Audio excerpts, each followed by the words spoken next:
semua 1 sampai tingkat 4 itu Anda himpun dan nyatakan atau keluarkan di dalam tugas akhir itu. Jadi tugas akhir itu harus ada kisahnya. Kalau di sini nanti kisahnya, ya kalau untuk kasus yang sederhana, kenapa duduk sini, kenapa duduk sana, paling dekat, paling layarnya lebih bagus, teman saya ada di sini, apapun itu, tapi ada kisahnya kenapa Anda duduk di sini. Nah, jadi bisa ditanya misalnya, kamu di sini kan kebetulan sendiri ya, kisah kamu atau kenapa kamu ini berani duduk di sini? Lebih bagus. Apanya? Layarnya lebih bagus. Layarnya lebih bagus. Jadi yang namanya juga William. William. Jadi yang dipermasalahkan William, dia tidak mempersoalkan bahwa di belakang saya itu wanita semua atau laki-laki semua, karena saya mencari layar terbagus, bahkan di paling depan barangkali ya. Duduk paling depan karena udah nggak kebagian lagi atau karena untuk melihat layar yang lebih jelas misalnya. Nah, kisah-kisah seperti itu yang harus muncul di tugas akhir. Ya. Apapun itu, mau alasannya dekat, mau alasannya bagus, atau ini sebaliknya di sini kita cek aja. Di sini ada 2 wanita yang duduk di sekitar laki-laki, kira-kira apa alasan Anda untuk memilih duduk di sini? Dari ngeliat yang sebelah sana udah penuh, terus diajak Erik juga, terus biar membentuk asrama ini. Jadi itu semua sah gitu ya. Alasannya bahwa Luna mau memecah tadi, alasan saya untuk saya tidak harus ikut arus, maunya duduk di sana lalu saya harus duduk juga di sana. Hal-hal seperti itu yang harus muncul di tugas akhir, ya. Bisa nggak seperti itu?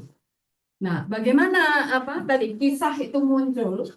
Ya, tadi di sini beberapa contoh kasusnya kisah itu terungkap kan, ada karena pengaruh teman, ada karena dari soal visibility, ada dari persoalan saya tidak harus ikut-ikutan dengan yang lain, gitu ya. Nah, bagaimana kita mendapatkan kisah itu yang paling standar atau ada beberapa kemungkinan. Kemungkinan pertama itu adalah menanggapi tadi suatu masalah atau suatu aspirasi. Jadi sikap Anda itu atau kisah Anda itu merupakan tanggapan terhadap adanya suatu masalah atau suatu aspirasi, gitu ya. Bisa saja Anda memunculkan seperti itu. Atau yang kedua itu, bagaimana saya membuat kisah itu, apa hubungannya dengan persoalan budaya, dengan persoalan lingkungan, dengan persoalan teknologi yang terjadi pada saat ini. Jadi tadi Anda mengalami tidak nyaman atau tidak terlihat, tidak jelas. Kalau misalnya saya melihat layar yang sisi kanan misalnya, nah itu Anda berkaitan dengan permasalahan kenyamanan di dalam melihat itu atau pandangan itu. Di situ saya mempunyai kisah, saya memilih, saya menentukan saya akan duduk di sebelah mana.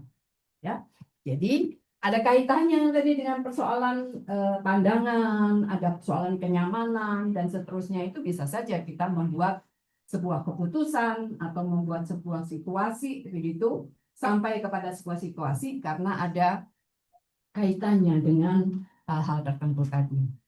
Atau kemungkinan yang ketiga itu ada gagasan besar di balik proyek yang saya mau tangani di tugas akhir ini. Saya punya mimpi besar, saya punya gagasan besar. Nah, 3 pendekatan ini dimungkinkan di dalam tugas akhir yang selama ini di studio Anda dari tingkat 1 sampai tingkat 4 barangkali tidak terjadi.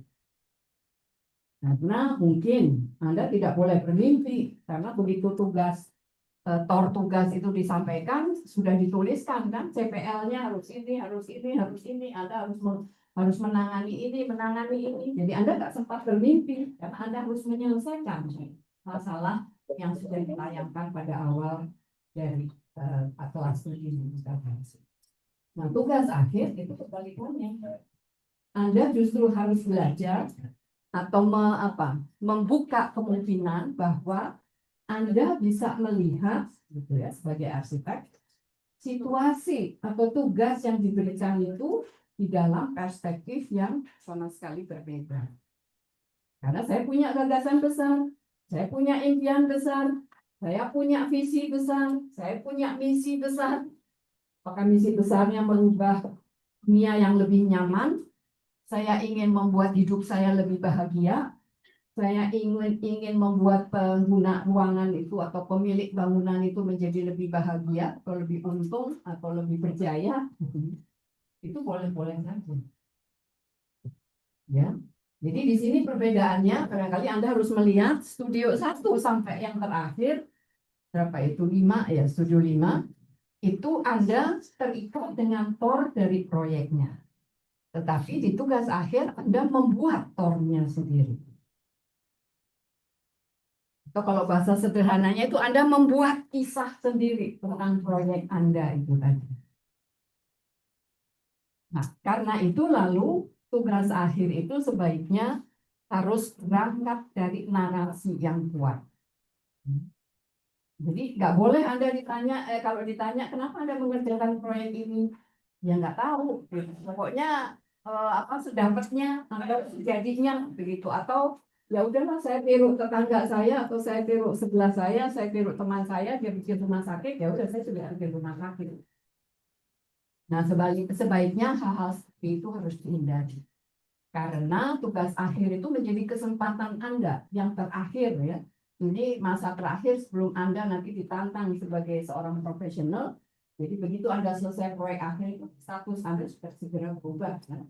Jadi Anda akan dimintai saran oleh orang, oleh pemilik proyek, oleh investor. Gitu. Bagaimana baiknya kalau saya punya uang 100 miliar gitu ya, saya bisa bikin proyek apa?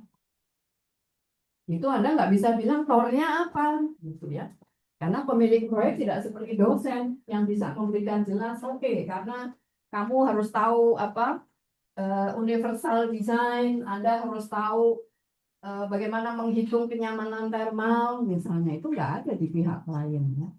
Nah, bagaimana Anda loncat dari mahasiswa yang selalu menerima penugasan dengan arahan yang jelas, kemudian Anda sekarang mampu sebagai seorang practitioner atau sebagai seorang profesional untuk menyampaikan gagasan-gagasan, menyampaikan saran-saran, menyampaikan pandangan-pandangan tentang desain sebuah proyek arsitektur. Nah, itu latihannya cuma di tugas akhir. Ya, jadi tugas akhir harus dilihat seperti itu. Ya. Nah, bagaimana membuat narasi yang kuat itu tadi, ya, atau bagaimana desain yang tidak punya narasi atau proyek arsitektur yang tidak ada narasinya itu, kalau Anda tadi ditanya, Anda nggak bisa menjelaskan kenapa saya membuat desainnya seperti ini. Sehingga nanti tugas akhir itu Anda akan diminta untuk bisa menjelaskan, menguraikan, mengargumentasikan kenapa saya mau proyek atau PTA ini, sekarang kenapa saya mau proyek ini, untuk apa saya membuat proyek ini, ya, apa dampaknya kalau saya membuat proyek ini. Nah, itu harusnya ada di dalam waktu Anda merumuskan ini. Nanti mungkin akan baik untuk feedback bagi judul-judul yang sudah masuk pagi ini. Itu Anda punya nggak alasan-alasan atau pertimbangan-pertimbangan kenapa Anda mengerjakan proyek ini? Ya. Oke, berikutnya. Oh, ini operatornya mana, Fatina? Saya operator aja, Bu. Saya nggak tahu ini mana sih dipencetnya. Ini operatornya kalau bisa Fatina boleh nggak duduk? Oke, duduknya dekat sini supaya. Nah, sehingga proyek tugas akhir ya itu tidak bisa lalu dikatakan mekanistik atau teknikal begitu ya. Pokoknya saya harus mengumpulkan berapa 30 lembar gambar. Bukan begitu cara berpikirnya. Bapak aja. Saya memerlukan suatu kajian, suatu studi, suatu renungan itu untuk merumuskan tugas akhir saya. Itu yang lalu dilakukan di PTA ini.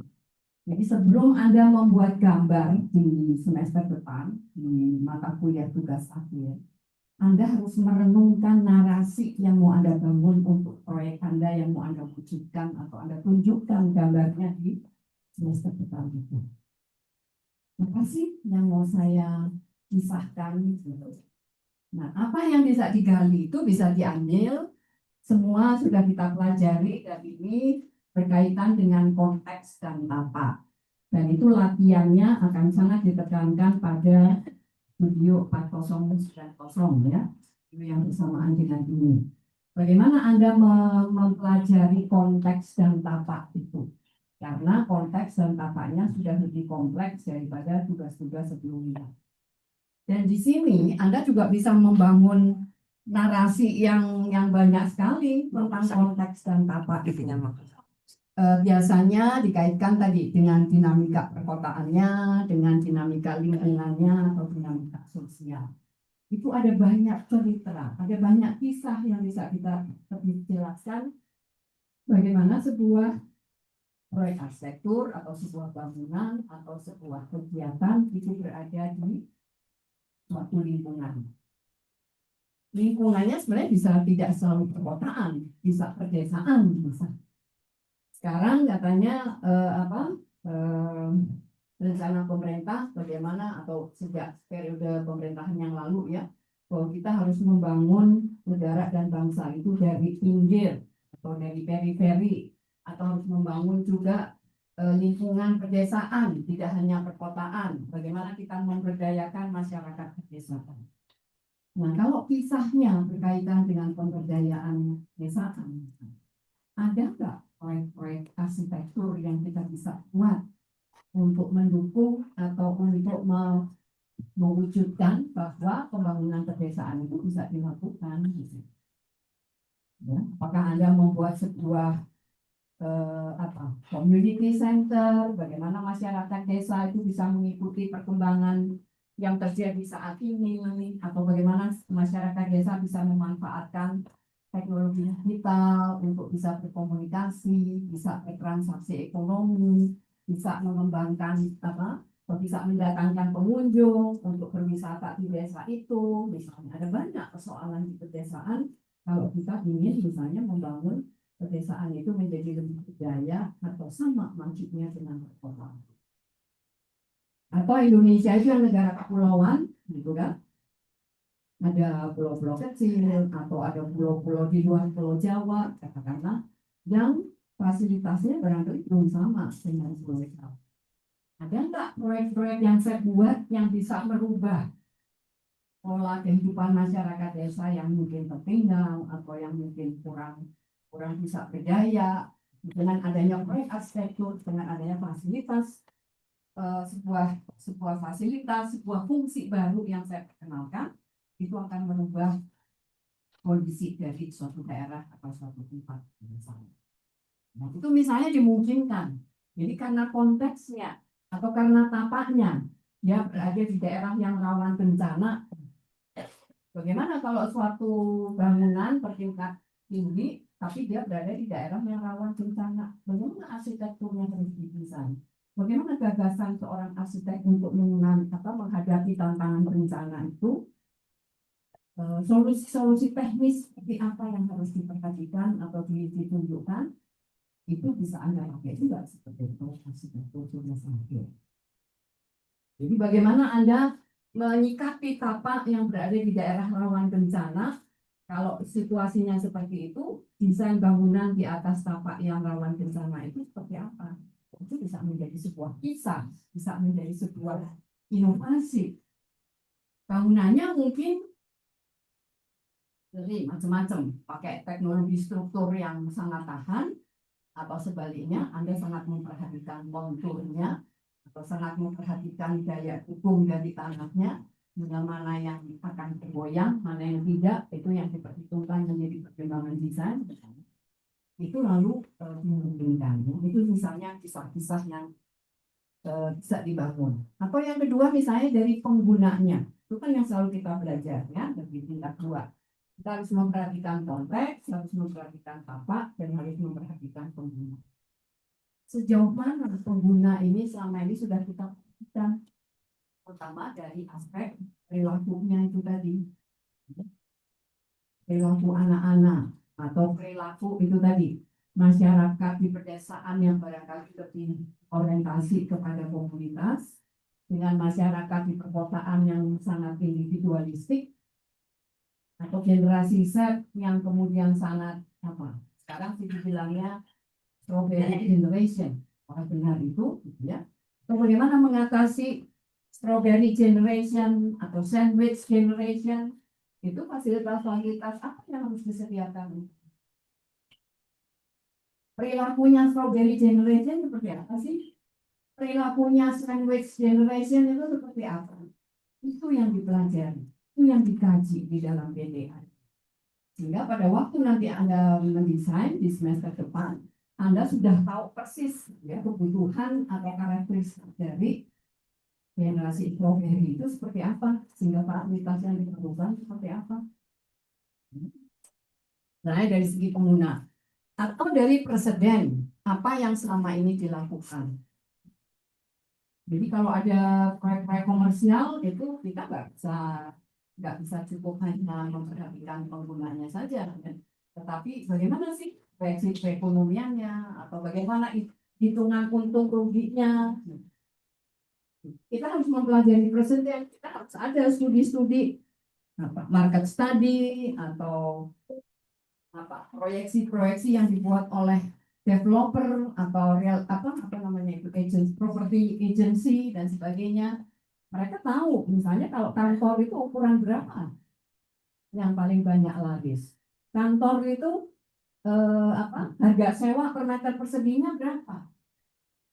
Itu ada studi-studi yang sudah lengkap tentang itu.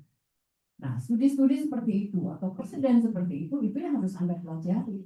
Kalau saya mau membuat sebuah commercial facilities, saya harus tahu cara berpikir investor, cara berpikir developer, cara berpikir tenant, cara berpikir penyewanya itu seperti apa sih? Itu misalnya presiden. Ya, kita juga harus memikirkan lalu inovasi apa yang dapat dilakukan. Kalau selama ini yang laku itu tadi, kantor yang luasnya barangkali saya nggak tahu berapa, 60 meter sampai 150 meter persegi misalnya. Saya bisa membuat inovasi apa dengan tadi misalnya perubahan pola kerja, ada work from home, ada work from anywhere, ada work from office. Sekarang variasinya tidak semua orang bekerja dari kantor. Itu Anda sekarang ya. Anda maunya kalau mengerjakan tugas studio juga tidak hanya di studio saja, tidak hanya di rumah saja, di tempat lain misalnya. Nah, kalau pola kerjanya berubah seperti itu, lalu bagaimana saya memperhitungkan studi-studi presiden sebelumnya yang kantor laku itu berapa meter persegi, sekarang sudah berubah. Apa inovasi yang saya bisa buat supaya kantor itu barangkali di luar jam kantor atau kalau sedang tidak digunakan, kantor itu lalu bisa dipakai untuk untuk kursus atau untuk karaoke atau untuk training apa. Jadi bagaimana fungsi kantor itu sekarang tidak hanya sebagai ruang kerja beberapa orang, tapi bisa disewakan atau dibedakan antara weekend dengan weekdays atau bisa dibedakan pagi dengan malam. Nah, semua itu yang lalu kemudian harus dipelajari di semester ini ya. Atau kemungkinan yang lain itu adalah pandangan teoritis. Anda bisa memakai pendekatan yang bukan dari lapangan tadi, bukan dari kondisi yang ada di lapangan, tetapi Anda bisa berangkat dari knowledge, dari pengetahuan, dari ilmu pengetahuan, dari science, dari engineering, dari teknologi, ya, atau pandangan yang teoritis, yang filsafat. Hidup ini harusnya seperti apa sih? Atau bagaimana tentang tadi keberlanjutan? Apa sih arti dari keberlanjutan itu? Kalau di dalam hal yang lebih praktikal, kita punya pandangan tentang place making. Jadi mendesain bangunan itu bukan membuat sosok gedung, tetapi kita harus menciptakan place. Ya, bukan space tapi place. Itu kan sebuah diskursus filosofi. Apa arti dari sebuah ruang? Apa makna dari ruang? Apa makna dari tempat? Itu bisa membuat kita berubah. Oh, saya tidak mendesain bangunan, saya mendesain tempat. Cuma tempat itu ada sosoknya, ada bungkusnya, ada raganya. Itu adalah tadi ada dindingnya, ada lantainya, apakah beratap atau tidak beratap. Ya, itu menjadi sebuah kajian yang sebenarnya mau kita ciptakan. Ya. Jadi misalnya place making atau adaptive reuse. Itu adalah sikap berpikir kita tidak harus selalu membuat yang baru, yang baru, yang baru. Mungkin kita tidak memanfaatkan dari yang sudah ada. Mengapa kita tidak membuat keberlanjutan dengan memanfaatkan kembali? Ya, jadi adaptive reuse itu bisa bangunannya dipergunakan kembali, atau bisa materialnya. Ya, kita tidak menggunakan material fabrikasi yang baru. Bagaimana kita menggunakan kembali kayu yang sudah terpakai atau bahan alam, itu yang bisa diolah menjadi komposit atau digabungkan dengan berbagai hal yang lain, gitu ya. Nah, itu bisa menjadi bagaimana diskursus tentang itu tadi, reuse, recycle. Apa sih makna dari kita tidak selalu membuat yang baru, apa ininya terhadap alam, lingkungan, itu kisah yang mau kita bangun. Kenapa kita membuat bangunan dengan bahan kita? Itu ya ceritanya. Itu ada misinya. Nah, itu yang kalian bangun, ya. Atau bisa juga yang terkait dengan budaya tadi, critical regionalism. Jadi dengan globalisasi, itu semua orang seragam. Kalau Anda pakai Microsoft, seluruh dunia pakai Microsoft. Anda pakai Google Chrome, saya nggak tahu seluruh atau Amerika mengembangkan itu yang sekarang sedang ribut, gitu ya, laptop Chromebook, semua harus ikut pakai Chromebook. Nah, ada nggak sih dengan kita yang punya perbedaan tadi kondisi, perbedaan budaya, perbedaan kebiasaan, kita membuat arsitektur juga tidak harus sama dengan apa yang terjadi di seluruh dunia. Bagaimana dengan regional kita yang daerahnya savana atau kering, gitu ya, seperti Nusa Tenggara Timur, Nusa Tenggara Barat misalnya. Itu apa sih penciptaan kenyamanan thermal yang mau kita wujudkan kalau daerahnya seperti Nusa Tenggara Timur, gitu, yang hujannya mungkin setahun sekali, gitu, dibanding dengan Bogor yang mungkin bisa setiap minggu itu hujan, ya, atau arsitekturnya yang itu tadi ya, di daerah pegunungan yang barangkali lalu semua atap-atapnya selalu tinggi, ya, ada Toraja, ada Batak, ada mana, gitu ya. Sebaliknya di daerah pesisir bangunannya semuanya serba simpel, serba praktis. Ada nggak sih perbedaan-perbedaan konteks, mau dikaitkan dengan konteksnya, atau mau dikaitkan dengan pandangan bahwa budaya itu daerah pesisir, daerah pedalaman, daerah pegunungan, daerah pedesaan, daerah perkotaan, itu punya sikap-sikap dan punya budaya yang baik. Nah, itu arsitekturnya pun juga lalu muncul, kenapa arsitektur itu tidak boleh seragam, karena dia terkait dengan kebiasaan, cara hidup, dan gaya hidup. Kisah itu yang mau kita bangun. Arsitektur itu harusnya nggak seragam. Karena arsitektur itu hidup bersama masyarakatnya. Kalau masyarakatnya sudah berubah, ya kan? Mahasiswa yang dari Jakarta dengan mahasiswa yang dari Papua beradaptasi terhadap space tadi itu juga barangkali berbeda. Kalau beberapa tahun yang lalu itu kan sudah toilet umum, ya, atau toilet, ya. Jadi bagaimana kita menggunakan kloset duduk dengan kloset jongkok dengan ini, ya bisa orang yang biasanya jongkok terus tiba-tiba harus menggunakan kloset duduk, kan? Jadi seringkali mereka lalu jongkok di atas kloset duduk itu saja. Nah, itu budaya-budaya seperti itu bagaimana arsitektur lalu bisa membantu merubah atau mentransformasikan budaya. Kalau contoh yang jelas itu Jakarta katanya MRT. Kalau sebelumnya orang nggak bisa disiplin, kan sekarang MRT apa nggak pakai taktis, kita semuanya tapping, semuanya harus tepat waktu, semuanya harus disiplin. Ternyata MRT itu bisa merubah masyarakat yang tadinya selalu kita katakan tidak disiplin, tidak tertib dan sebagainya. Tapi begitu ada MRT semuanya bisa ikut masyarakat. Nah, itu kan peran arsitektur, peran stasiun MRT itu menjadi penting, Mas. Itu menjadi agen perubahan. Nah, bisa nggak kita membuat proyek-proyek yang punya nilai seperti itu? Jadi kalau saya membuat desain stasiun MRT itu bukan sekedar bagaimana supaya orang nggak kepanasan dan tidak bergejala, tetapi itu ada medium yang dipakai untuk mentransformasikan masyarakat supaya lebih disiplin. Ya, hal-hal seperti itu yang. Nah, kemudian ini berkaitannya tentu dengan design thinking itu tadi. Dan ini mestinya Pak Doni kan kemarin sudah menjelaskan ya, ini karena kebetulan paralel mahasiswanya. Jadi design thinking itu adalah berpikir lateral, tidak berpikir linier. Itu kan ya, Pak Doni ya. Jadi Anda harus bisa meloncat pagar. Tadi ada perilaku, ada kenyamanan thermal, ada bahannya harus dari alam. Bagaimana kita menyatukan atau mempertemukan semua itu menjadi sebuah objek desain, menjadi sebuah produk, menjadi sebuah monumen barangkali, menjadi sebuah landmark. Ya, itu memerlukan pola berpikir yang tidak linear.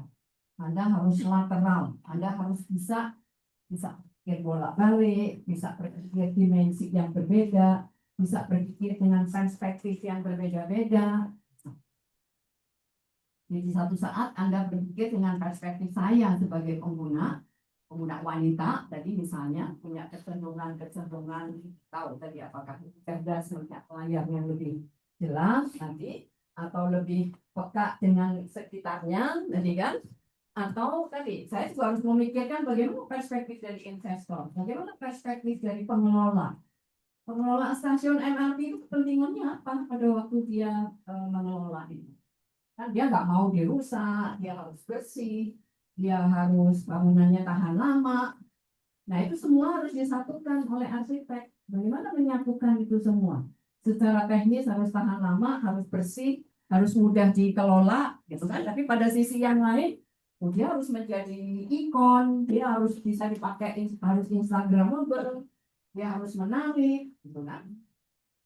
Nah, itu yang lalu kemudian disebut design thinking, ya itu nanti tanya Pak Doni kalau mau dibahas lebih lanjut ya. Tapi di sini bahwa cara berpikir Anda untuk melakukan studi, melakukan kajian tadi di dalam GPA itu, Anda harus itu tadi ya, harus lebih terbuka, harus lebih bebas, harus lebih multidimensi, harus bisa lebih multi perspektif, harus bisa multi sensori barangkali. Apa yang Anda lihat, apa yang Anda dengar, apa yang Anda rasakan, itu semuanya harus disatukan dan dipertemukan. Ya. Oke, berikutnya Pak Doni ya. Nah, lalu di mana saya bisa menggali tadi tema-tema atau judul-judul yang bisa membantu saya untuk menemukan begitu proyek tugas akhir saya. Nah, itu kemarin sudah kita singgung, jadi kita punya framework yang sudah diakui oleh seluruh arsitek di seluruh dunia. Jadi sudah diakui oleh UNA bahwa arsitek pun juga harus memberikan kontribusi kepada Sustainable Development Goals. Yang kemarin sudah dipakai di studio 4090, ada 6 topik utama atau 6 isu utama gitu ya. Itu bisa Anda pakai untuk mencari untuk tadi kisah apa yang mau saya bangun dalam konteks Sustainable Development Goals. Konteks lokal saya, karena saya berada di Indonesia, atau saya berada di tadi ada di Papua atau ada di Pulau Jawa yang penduduknya begitu sangat padat, kemiskinan juga sangat tinggi, gitu. Nah, itu bisa Anda pakai, Anda ambil dari SDG itu tadi. Jadi ada 6 isu utama Anda bisa pakai, atau Anda bisa juga pakai dari minat pribadi tadi. Setiap orang punya kebebasan, setiap orang punya kemerdekaan. Sekarang Anda punya proyeksi, Anda mau jadi apa setelah ini? Misalnya bisa dipakai. Saya mau jadi property manager, saya mau jadi pengusaha, atau saya mau jadi profesional, atau saya mau menjadi pendidik misalnya. Minat ya, bahwa itu nanti terwujud atau tidak itu tidak harus ya. Tapi kalau Anda punya minat itu, berangkat dari minat itu saya bisa memilih proyek-proyek yang mendukung minat saya, atau minat saya bisa mendukung waktu saya mengkaji tadi, waktu saya mempelajari, waktu saya meneliti, waktu saya mencari tahu, itu sesuai dengan minat saya. Karena saya mau jadi pengusaha ya, saya pengen tahu gitu kan, bagaimana desain bangunan yang menguntungkan atau yang tidak akan rugi itu seperti apa. Atau passion dari diri Anda. Setiap orang punya passion juga ya, punya apa, ambisi yang belum tersalurkan barangkali ya. Passion saya pengen jadi artis gitu, atau pengen jadi content creator gitu. Bagaimana saya bisa memanfaatkan arsitektur sebagai konten saya, atau mengangkat arsitektur menjadi topik yang dibicarakan orang gitu. Di konten creator dalam hal ini, bagaimana arsitektur bisa menjadi objek yang dibicarakan orang. Jadi saya ingin bikin bangunan yang ikonik, saya ingin bikin bangunan yang tidak akan terlupakan, ya. Saya ingin bikin bangunan yang heboh, atau akan itu tadi ya, akan di like, atau akan menjadi viral sekarang istilahnya. Saya ingin menjadi buat itu boleh-boleh saja sekarang. Kesempatan Anda pada waktu tugas akhir ini Anda boleh. Kalau passion Anda ingin viral, itu coba pikirkan bagaimana mendesain bangunan yang bisa jadi viral. Atau passion saya ingin membantu masyarakat miskin. Bagaimana saya bisa membuat arsitektur yang tidak mahal, atau desain bangunan tadi yang nyaman, yang baik, tapi tidak mahal. Jadi tantangannya desainnya seperti apa sih? Itu Anda bisa eksplorasi melalui proyek tugas akhir. Bagaimana saya bisa membantu rakyat miskin untuk bisa mendapatkan fasilitas yang sesuai dengan standar-standar kesehatan, sesuai dengan standar kebutuhan keluarga, masyarakat, misalnya. Itu bisa passion seperti itu. Ya. Nah, sehingga buatlah proyek TA itu menjadi proyek yang memorable dan excellent untuk karir Anda atau untuk pribadi Anda. Anda mengerjakan proyek ini, Anda tidak akan pernah lupa. Ya. Karena Anda ketemu dengan barangkali pemulung, Anda mewawancara pemulung, atau Anda pernah mewawancara, saya nggak tahu, barangkali kalau bisa mewawancara wapres, bagaimana sih membuat bangunan di IKN? Saya mau wawancara wapres, saya mau wawancara presiden, bahkan barangkali itu Anda nggak akan pernah lupa, karena Anda mengerjakan proyek yang itu tadi Anda buat menjadi sebuah excellent bukan yang harganya ratusan miliar itu, tetapi kesempatannya. Karena sekarang kesempatan akhir Anda sebagai mahasiswa, Anda pakai surat pengantar dari TU S1 ITB AR ITB, Anda bisa ketemu dengan siapapun, itu jadi sesuatu yang memorable, itu boleh Anda pakai, ya. Misalnya Anda yang tadi banjir atau Citarum, ya, di sini itu yang di Citarum, Anda bisa mewawancara itu tadi Menteri Lingkungan Hidup, atau siapa, ya, ini ekstrim, ya. Tapi misalnya deputi dari KLH, gitu, Anda bisa belajar dari mereka lewat wawancara. Itu menjadi sesuatu yang memorable dan menjadi sesuatu yang excellent, yang kesempatannya Anda bisa peroleh karena Anda mengerjakan proyek yang memerlukan kajian-kajian sebelumnya, dengan wawancara, dengan mengumpulkan informasi dari berbagai pihak, ya. Nah, dan yang terakhir juga tadi proyek tugas akhir Anda itu kan menjadi portfolio untuk mencari pekerjaan atau karir Anda ke depan. Jadi buatlah portfolio Anda sebaik mungkin, seistimewa mungkin, sehebat mungkin, karena proyeknya itu tidak biasa, karena proyeknya itu sangat mendukung misalnya tadi kelompok-kelompok tertentu, apakah dia melestarikan sebuah nilai sejarah, melestarikan sebuah kota, melestarikan sebuah bangunan, Ya, karena Anda punya kesempatan satu semester untuk mempelajari itu tadi hal-hal yang lebih mendalam untuk bagaimana bangunan harus dilestarikan atau bagaimana bangunan harus digunakan kembali. Itu berarti kan kajiannya cukup dalam dibanding dengan konsultan-konsultan lain yang cuma dapat proyek karena dikasih waktu 2 minggu harus keluar dengan gagasan. Anda di sini punya waktu 1 semester untuk mempelajari gagasan-gagasan terkait dengan proyek yang Anda usulkan. Jadi di sini bisa menjadi portfolio yang baik untuk karir Anda. Manfaatkan tugas akhir itu harus seperti itu. Jangan jadi tidak biasa-biasa, tidak asal-asalan, tidak begitu-begitu saja. Tetapi harus ada sesuatu yang Anda munculkan atau Anda bawakan untuk proyek akhir. Kisah itu tadi. Kisahnya bisa sangat simpel. Tetapi Anda bisa menceritakan kenapa proyek Anda itu istimewa. Anda menceritakan bagaimana seorang anak-anak kecil, anak balita, itu cara bekerjanya, cara berpikirnya, cara bermainnya, yang orang lain barangkali tidak simpan atau tidak bisa mendalami itu. Itu harus keluar, harus panggil. Nah, misalnya contoh proyeknya itu atau keluaran dari PTA ini, seperti ini saya menyebutkan salah satu saja contoh. Perumahan rakyat sebagai ekosistem yang bertumpu pada komunitas untuk ketangguhan sosial.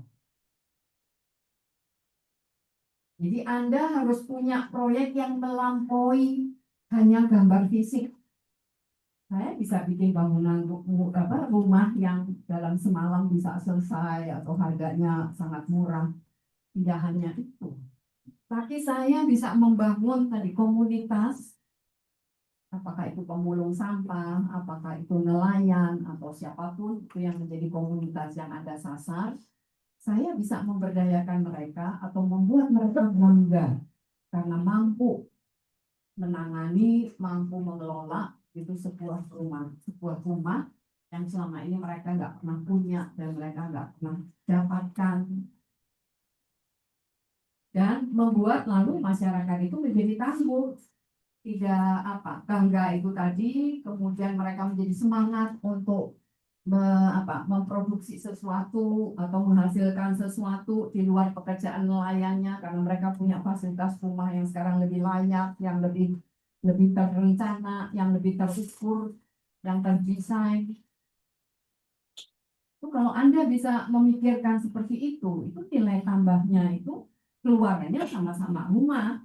Tetapi Anda punya kisah, Anda punya gagasan. Bagaimana rumah itu tidak hanya dilihat sebagai rumah ruang 10x20 atau 10x15, tapi dia membangun pemberdayaan, dia membangun ketangguhan, atau bagaimana menyikapi terhadap banjir. Masyarakat perlu dibuat berdaya.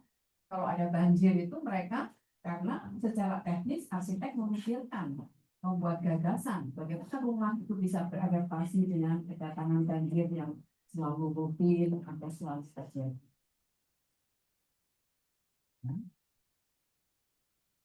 Oke, sampai di sini ada pertanyaan? Ada pertanyaan? Ada yang sudah mau merubah judul dari yang semalam dimasukkan? Ternyata judul saya ecek-ecek banget judulnya. Simple banget, sepele banget. Saya nggak tahu judulnya apa ini ya. Bisa kita lihat sebagai bahan diskusi untuk bagaimana memperbaiki atau meningkatkan. Oke, ada yang mau ditanyakan? Kalau tidak ada yang bertanya, berarti Anda yakin dan habis ini akan keluar dengan berapa? 100 atau 90 proyek excellent dari arsitektur ITB yang akan dipamerkan. Mau di ITB atau mau di Pemda atau mau di PUPR, Kementerian PUPR. Karena sekarang event-event pameran sudah menjadi agenda rutin dari program studi. Sekarang pamerannya di mana? Di kampus center. Jadi kalau kalian selesai dengan tugas akhir Anda, barangkali pamerannya bisa saya nggak tahu di mana, di BVJ, di PIP. Karena ada 90 gagasan yang semua kisahnya menarik. Gimana? Ada pertanyaan? Ada yang nggak setuju? Ini semua setuju, Bu Roro. Jadi tinggal menilai saja 90 usulan ini nanti ya. Kita bisa melihat kisah apa. Oke, berikutnya.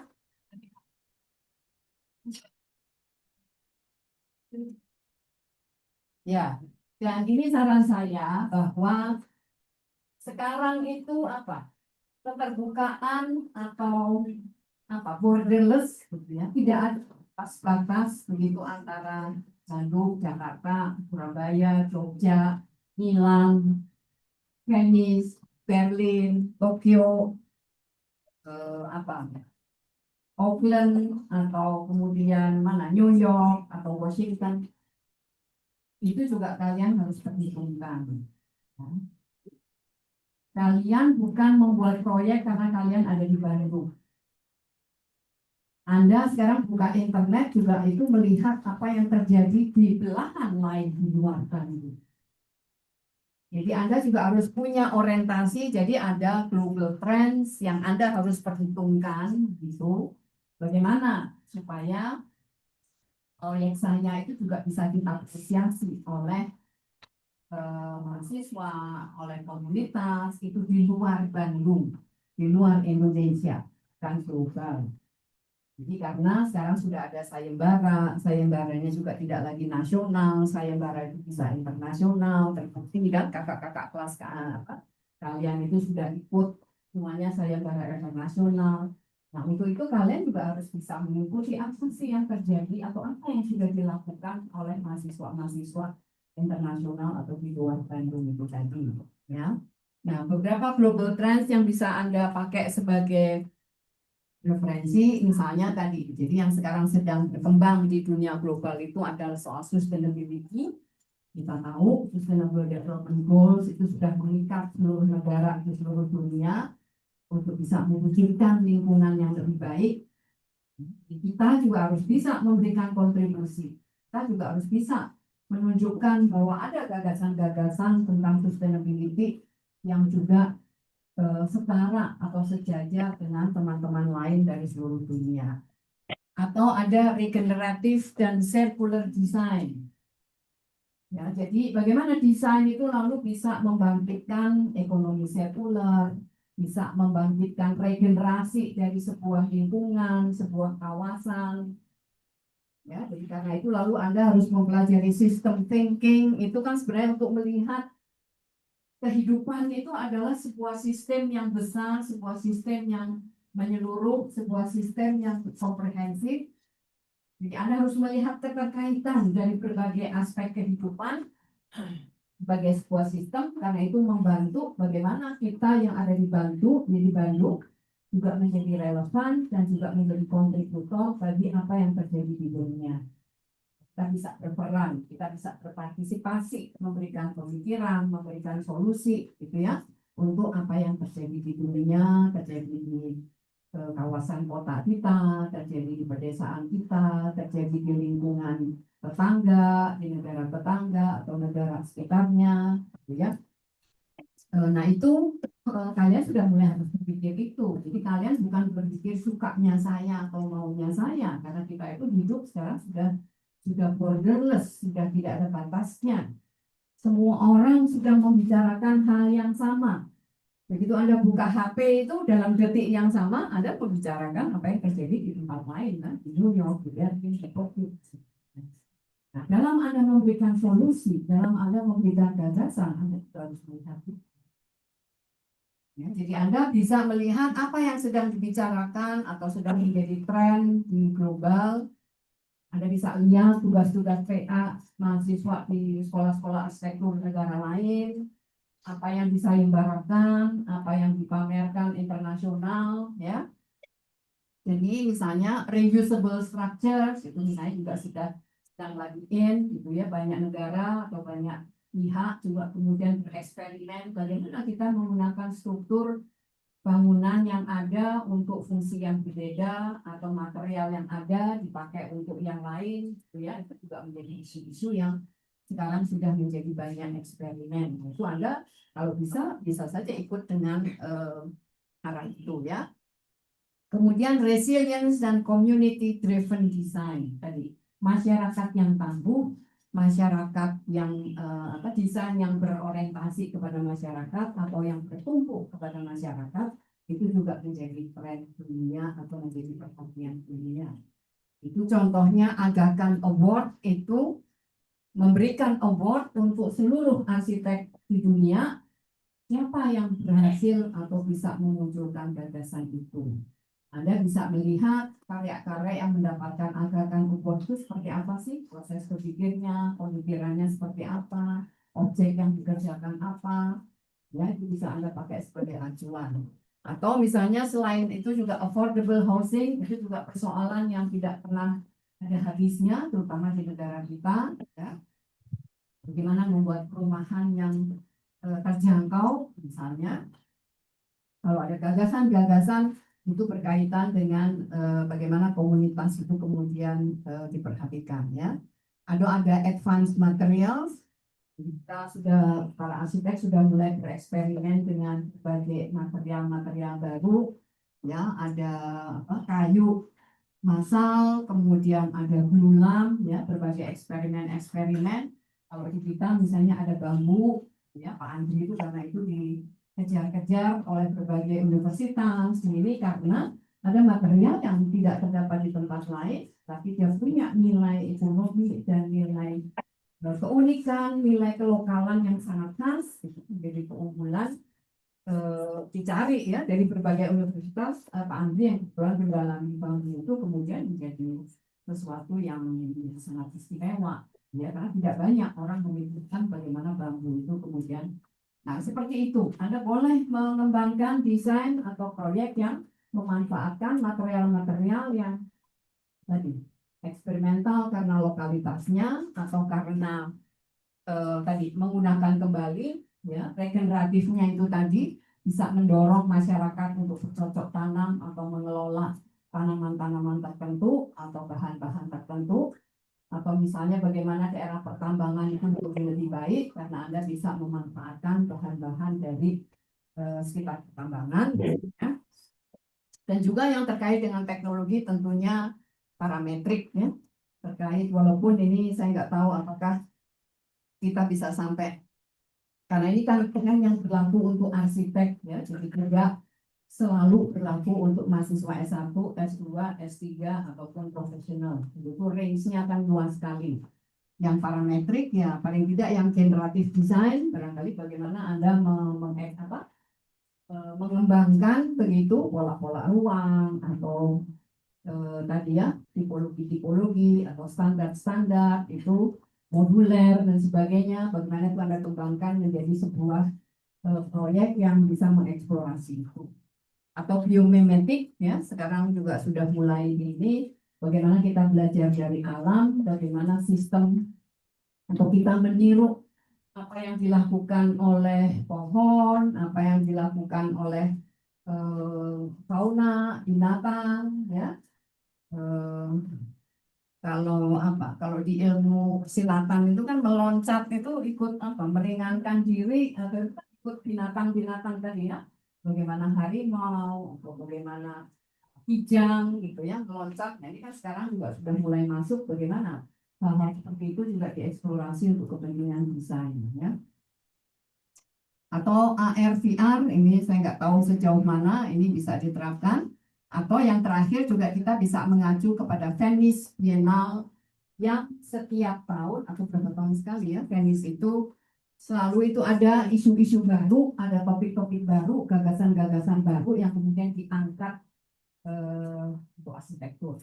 Itu Anda bisa lihat misalnya seperti apa sih desain-desain itu yang kemudian dikumpulkan atau menjadi sebuah nilai tambah ya di dalam pameran Venice Biennale.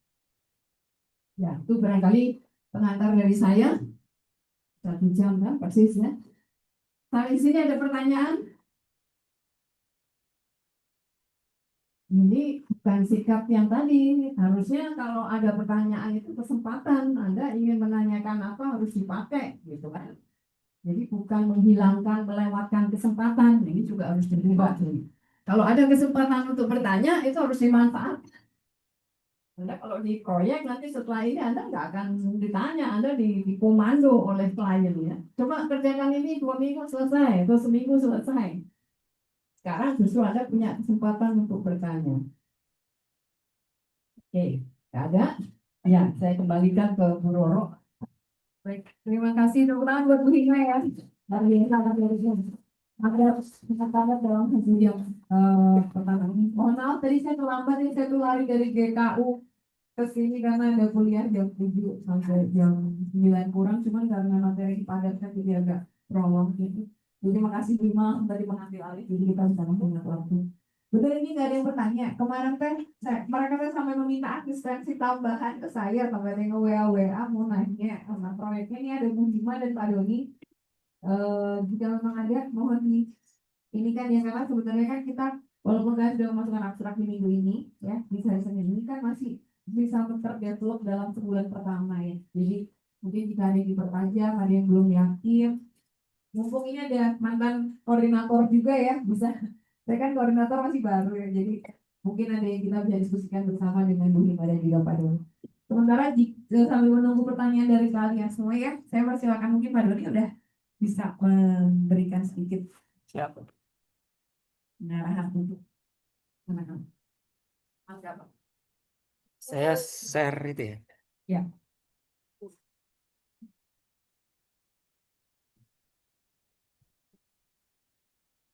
Sambil apa namanya mengumpulkan pertanyaan ya.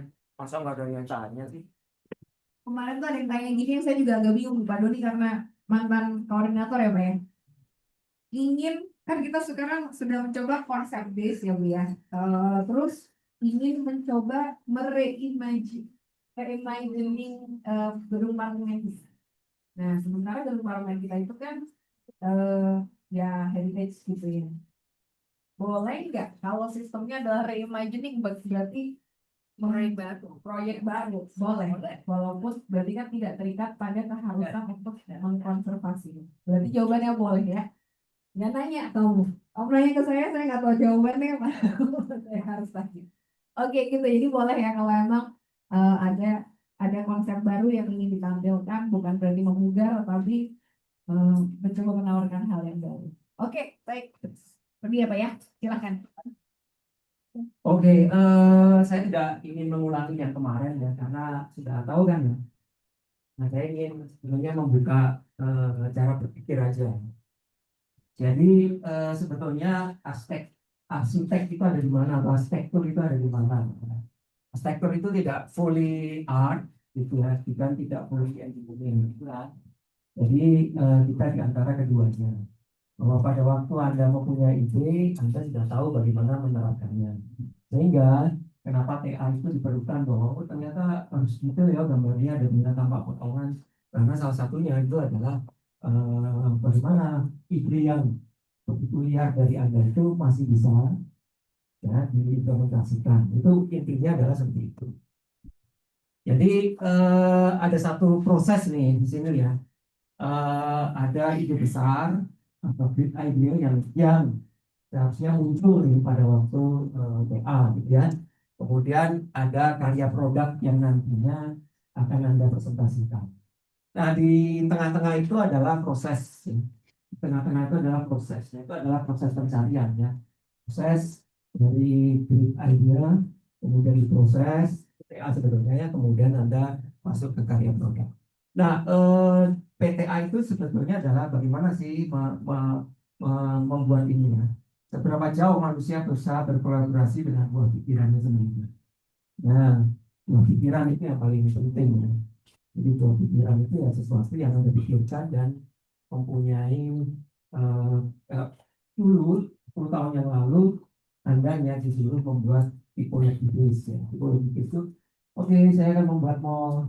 Standar mall itu seperti apa sih? Oke, standar mall ini Anda menggambar. Saya akan membuat rumah susun. Oke, standar rumah susun itu seperti apa sih? Ya udah, Anda menggambar, ada adanya rumah susun, Anda gambar. Nah, itu sebetulnya adalah kalau di dalam apa namanya satu proses tentang apa namanya keahlian gitu ya. Jadi ini ada beberapa nih nilai dari satu keahlian gitu ya. Nah, Anda pada di mana dan Anda harus tahu diri. Saya TA itu saya masuk ke mana? Ya seseorang dikatakan ini yang mengatakan bukan saya, yang mengatakan banyak orang ya. Ada Lawson, ada Doors, kemudian ada apa namanya Trevius gitu ya mengatakan bahwa ternyata kemampuan orang di dalam mendesain itu ternyata banyak ada tujuh kemampuan gitu. Ini saya sarikan dari beberapa buku. Ya naif itu ya Anda mencontoh aja. Tipologi, base, rumah susun, Anda buat, ya itu udah. Ya itu hal yang paling dasar. Ya masa lulusan arsitektur, ITB gitu ya. Enggak naif-naif banget sih. Gitu. Makanya kalau Anda nanti konsultan gitu ya, nggak mau punya diskusi, nggak punya buah pikiran gitu. Pokoknya Anda contohnya ada gambar bagus sudah nggak itu sebenarnya adalah naif gitu. Karena sebenarnya tidak berpikir itu hanya mencontoh aja. Desain naif dilakukan oleh orang biasa dalam kehidupan sehari-hari. Jadi orang itu melihat ya, dalam kehidupan sehari-hari orang kemudian dia mendesain, kemudian dia mencontoh oh, ini ada bagus, kemudian saya contoh. Saya nggak tahu persoalan di situ itu seperti apa nih konteksnya seperti apa dia nggak mau tahu. Pokoknya saya contoh aja. Apartemen apa sih yang bagus? Apartemen ya udah saya contoh ya. Saya masukkan aja ke site saya. Itu adalah naif. Gitu. Makanya kita punya standar nilai apartemen ini benar-benar Anda itu melihat gambar 4090 kemarin juga ngomong gitu. Sayangi set Anda. Ini sebenarnya kan desain thinkingnya kan ada di situ. Sayangi set Anda. Anda harus mengetahui persis apa sih sebetulnya apa yang mau diceritakan dari desain thinking atau apa yang ingin Anda ceritakan dengan desain Anda. Jadi jangan naif-naif banget nih. Suruh mix use ya udah pokoknya oh ini mix use bagus. Lalu kemudian Anda cari-cari tapi ternyata permasalahannya sebenarnya bukan. Yang kedua itu adalah novice gitu ya, mengeksplorasi apa itu desain dan mengenal tentang desain thinking. Ini sebenarnya udah masuk gitu ya, sebagai rangkaian kegiatan yang diselenggarakan secara formil. Jadi ada sesuatu kebaruan, tapi ya kebaruannya masih sedikit lah ya. Kemudian advanced beginner menyadari bahwa masalah desain itu sangat individual dan tergantung pada lokasi. Jadi pada waktu Anda sudah mengetahui bahwa saya ingin menyelesaikan tentang user context atau user itu sebetulnya Anda sudah advance tapi beginner. Oke. Jadi itu di studio berapa itu sebenarnya studio 3 Anda ya advance beginner ya gitu ya.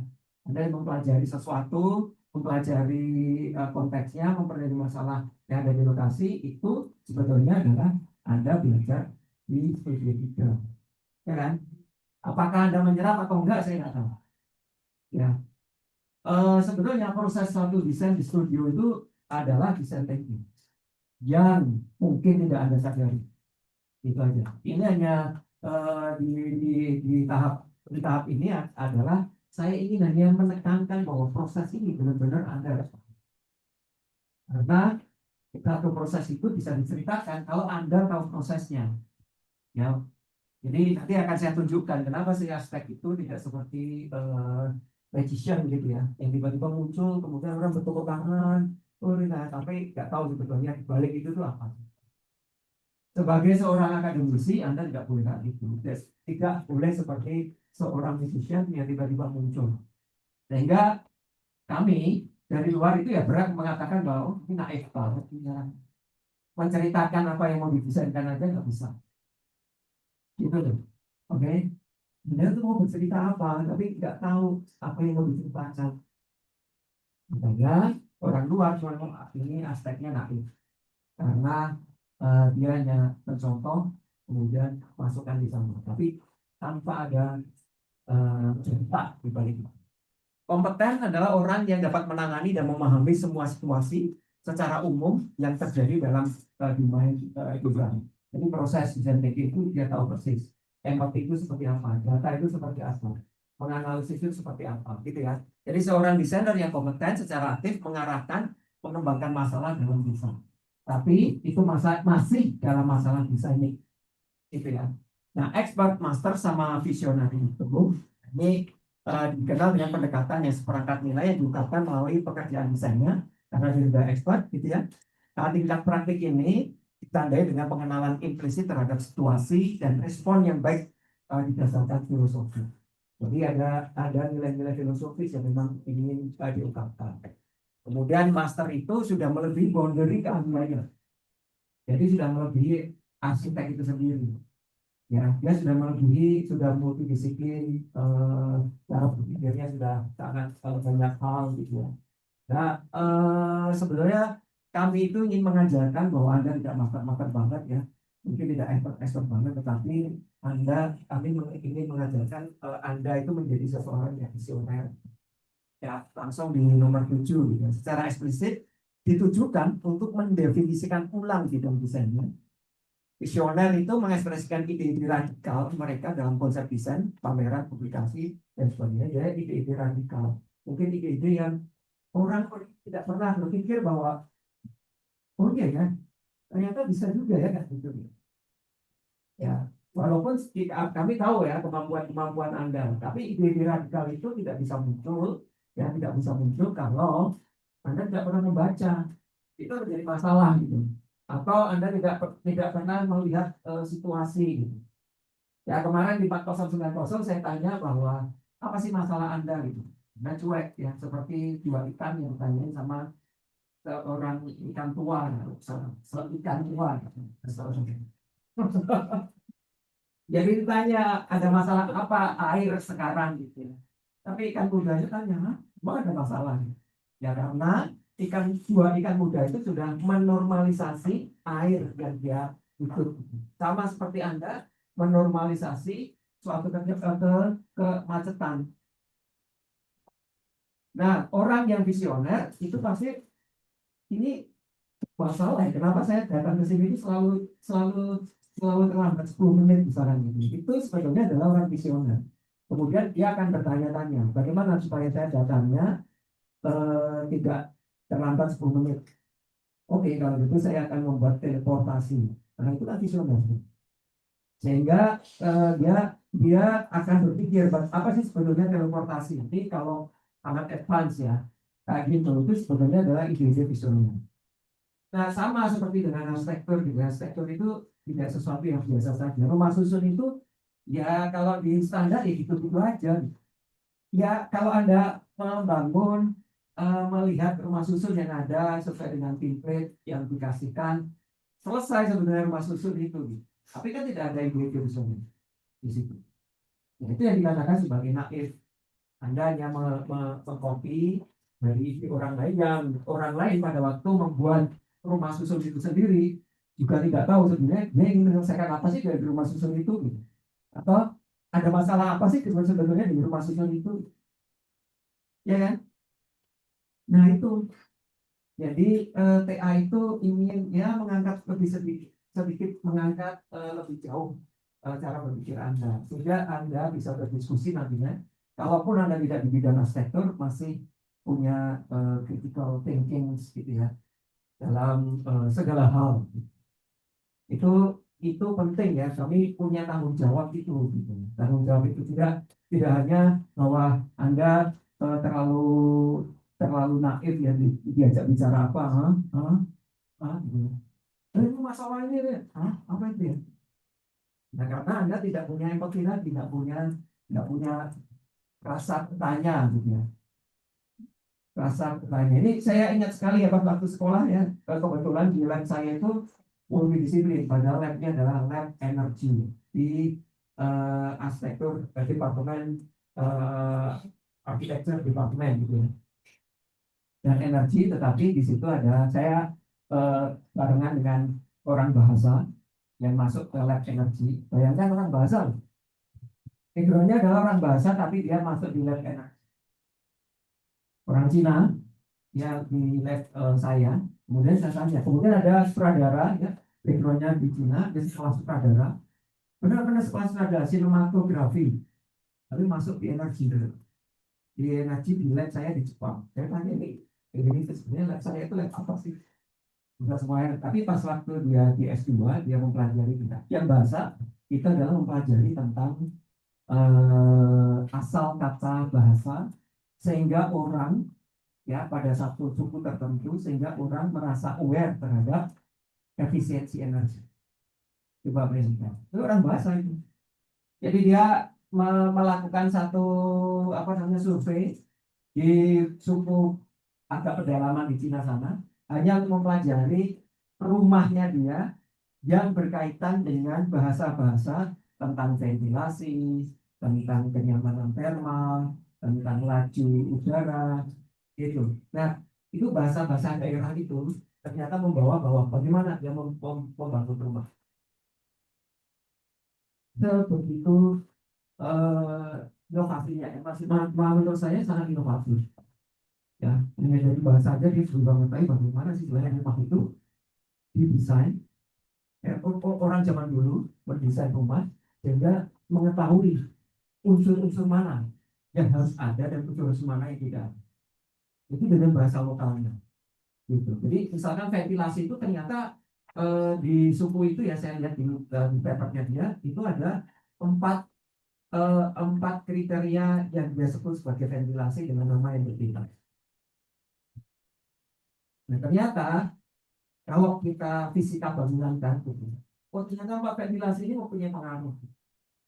Yang menarik ya, itu background itu arsitektur loh, ya dari background bahasa. Orang sutradara coba ya, bayangkan orang sutradara dia itu ingin melihat ya koridor satu jalan ini dalam sinematografi.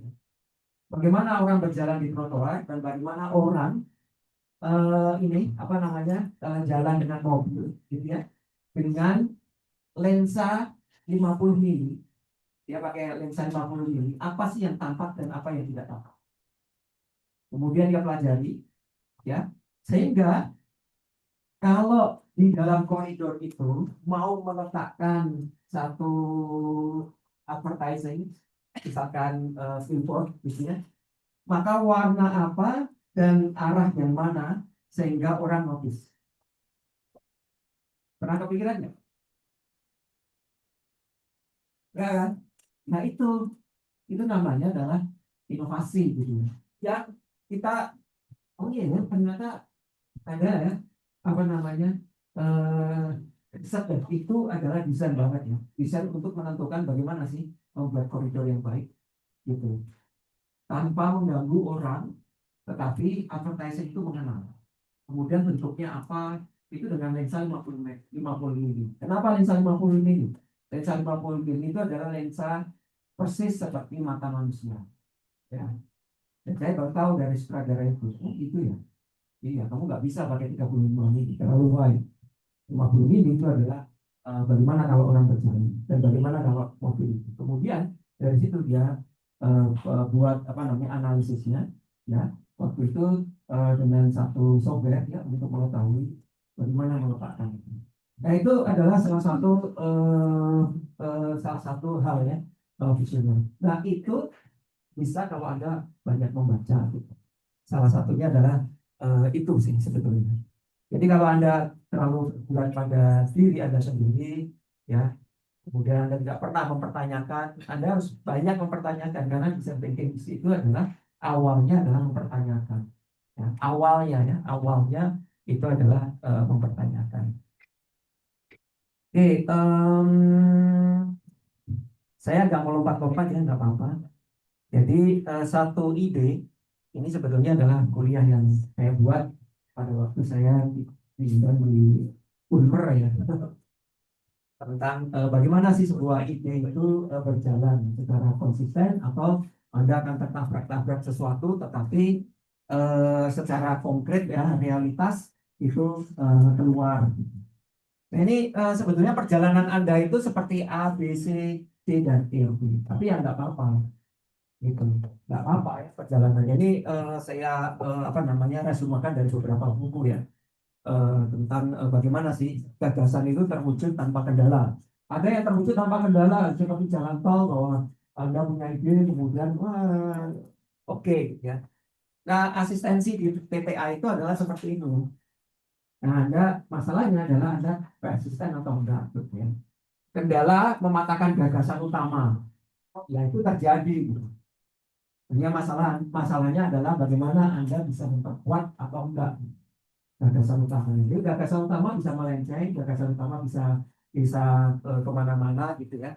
Kemudian ini gagasan utama tidak dapat dilanjutkan karena tidak dapat mengatasi kendala yang ada. Ini biasanya mahasiswa. Anda atau gagasan utamanya terlalu jauh. Gitu. Nah, asisten atau dosen di sini itu sebetulnya adalah memberikan jalan ya untuk supaya gagasan Anda itu terlaksana dengan baik. Nah, walaupun jalannya adalah kayak gini ya, jalannya itu ada yang lurus gitu ya, karena Anda konsisten, Anda banyak baca, Anda bisa mengeksplorasi dan tapi ada yang gitu ya, gagasan utamanya bagus sebetulnya, tapi dia tidak bisa mengeksplorasi dengan baik. Nah, ini adalah bagaimana sebetulnya ya ya apa namanya design thinking itu ada di situ semua. Oke, ini hanya salah satu motivasi aja, mau motivasi Anda bahwa Anda itu tidak sendirian sebetulnya, bahwa suatu ide itu ya memang ya kayak gitu kan. Bahkan arsitek ada ya seperti ini juga. Gitu. Nah, gagasan utama itu tidak selalu mulus bahwa itu terjadi, pasti dia berbelok. Gitu. Ada satu proyek-proyek yang deadline-nya sudah sangat banyak gitu ya, sehingga gagasan utama sebetulnya terpatahkan. Gitu. Nah, masalahnya adalah bagaimana Anda konsisten ya terhadap satu ide besar yang dengan mulus kemudian Anda lakukan dengan baik, bahkan di tengah-tengah gagasan utama atau di tengah-tengah di antara itu Anda menemukan gagasan yang lebih baik. Ya nggak apa-apa. Hanya masalahnya setelah Anda gagasan utama patah, kemudian Anda tidak mau ketemu lagi dengan dosen itu masalah. Itu masalah itu.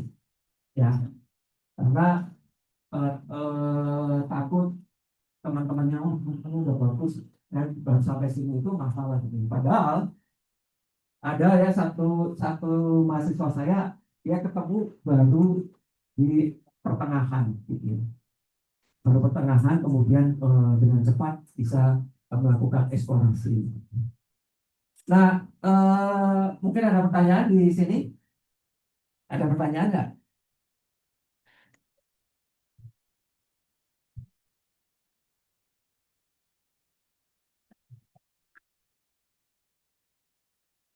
Nah, itu tadi ya. Ini sebetulnya saya juga dari beberapa buku ya. Jadi riset informasi itu akan memberikan Anda tentang semua gagasan yang ingin Anda keluarkan, gitu ya. Riset informasi, kemudian ada observasi dan informasi yang lain, itu akan memberikan gambar dari sesuatu yang kecil menjadi sesuatu yang great idea, gitu ya. Nah, ini ya konsisten, inkonsisten atau konsisten ya. Anda dari mana? Gitu. Anda sekarang kan ada Mas ini sebetulnya adalah memberikan pelajaran kepada Anda semuanya bahwa inkonsisten itu boleh-boleh aja asalkan kegagalan itu selalu tumbuh lagi gitu. Jangan lari. Ini kan menjadi masalah kan. Tiba-tiba pokoknya saya punya gini kalau misalnya ngomong ini kurang kurang mungkin nih. Anda sudah lari. Anda sudah tidak diterima sama dosennya gitu. Enggak gitu. Masalahnya adalah bagaimana Anda konsisten ya terhadap great idea. Kemudian ada concrete reality itu ya macam-macam ya. Ini option ya. Bisa bisa macam-macam gitu. Bahkan Anda bisa menemukan satu ide yang lain dari situ ya. Oke, ada pertanyaan nggak?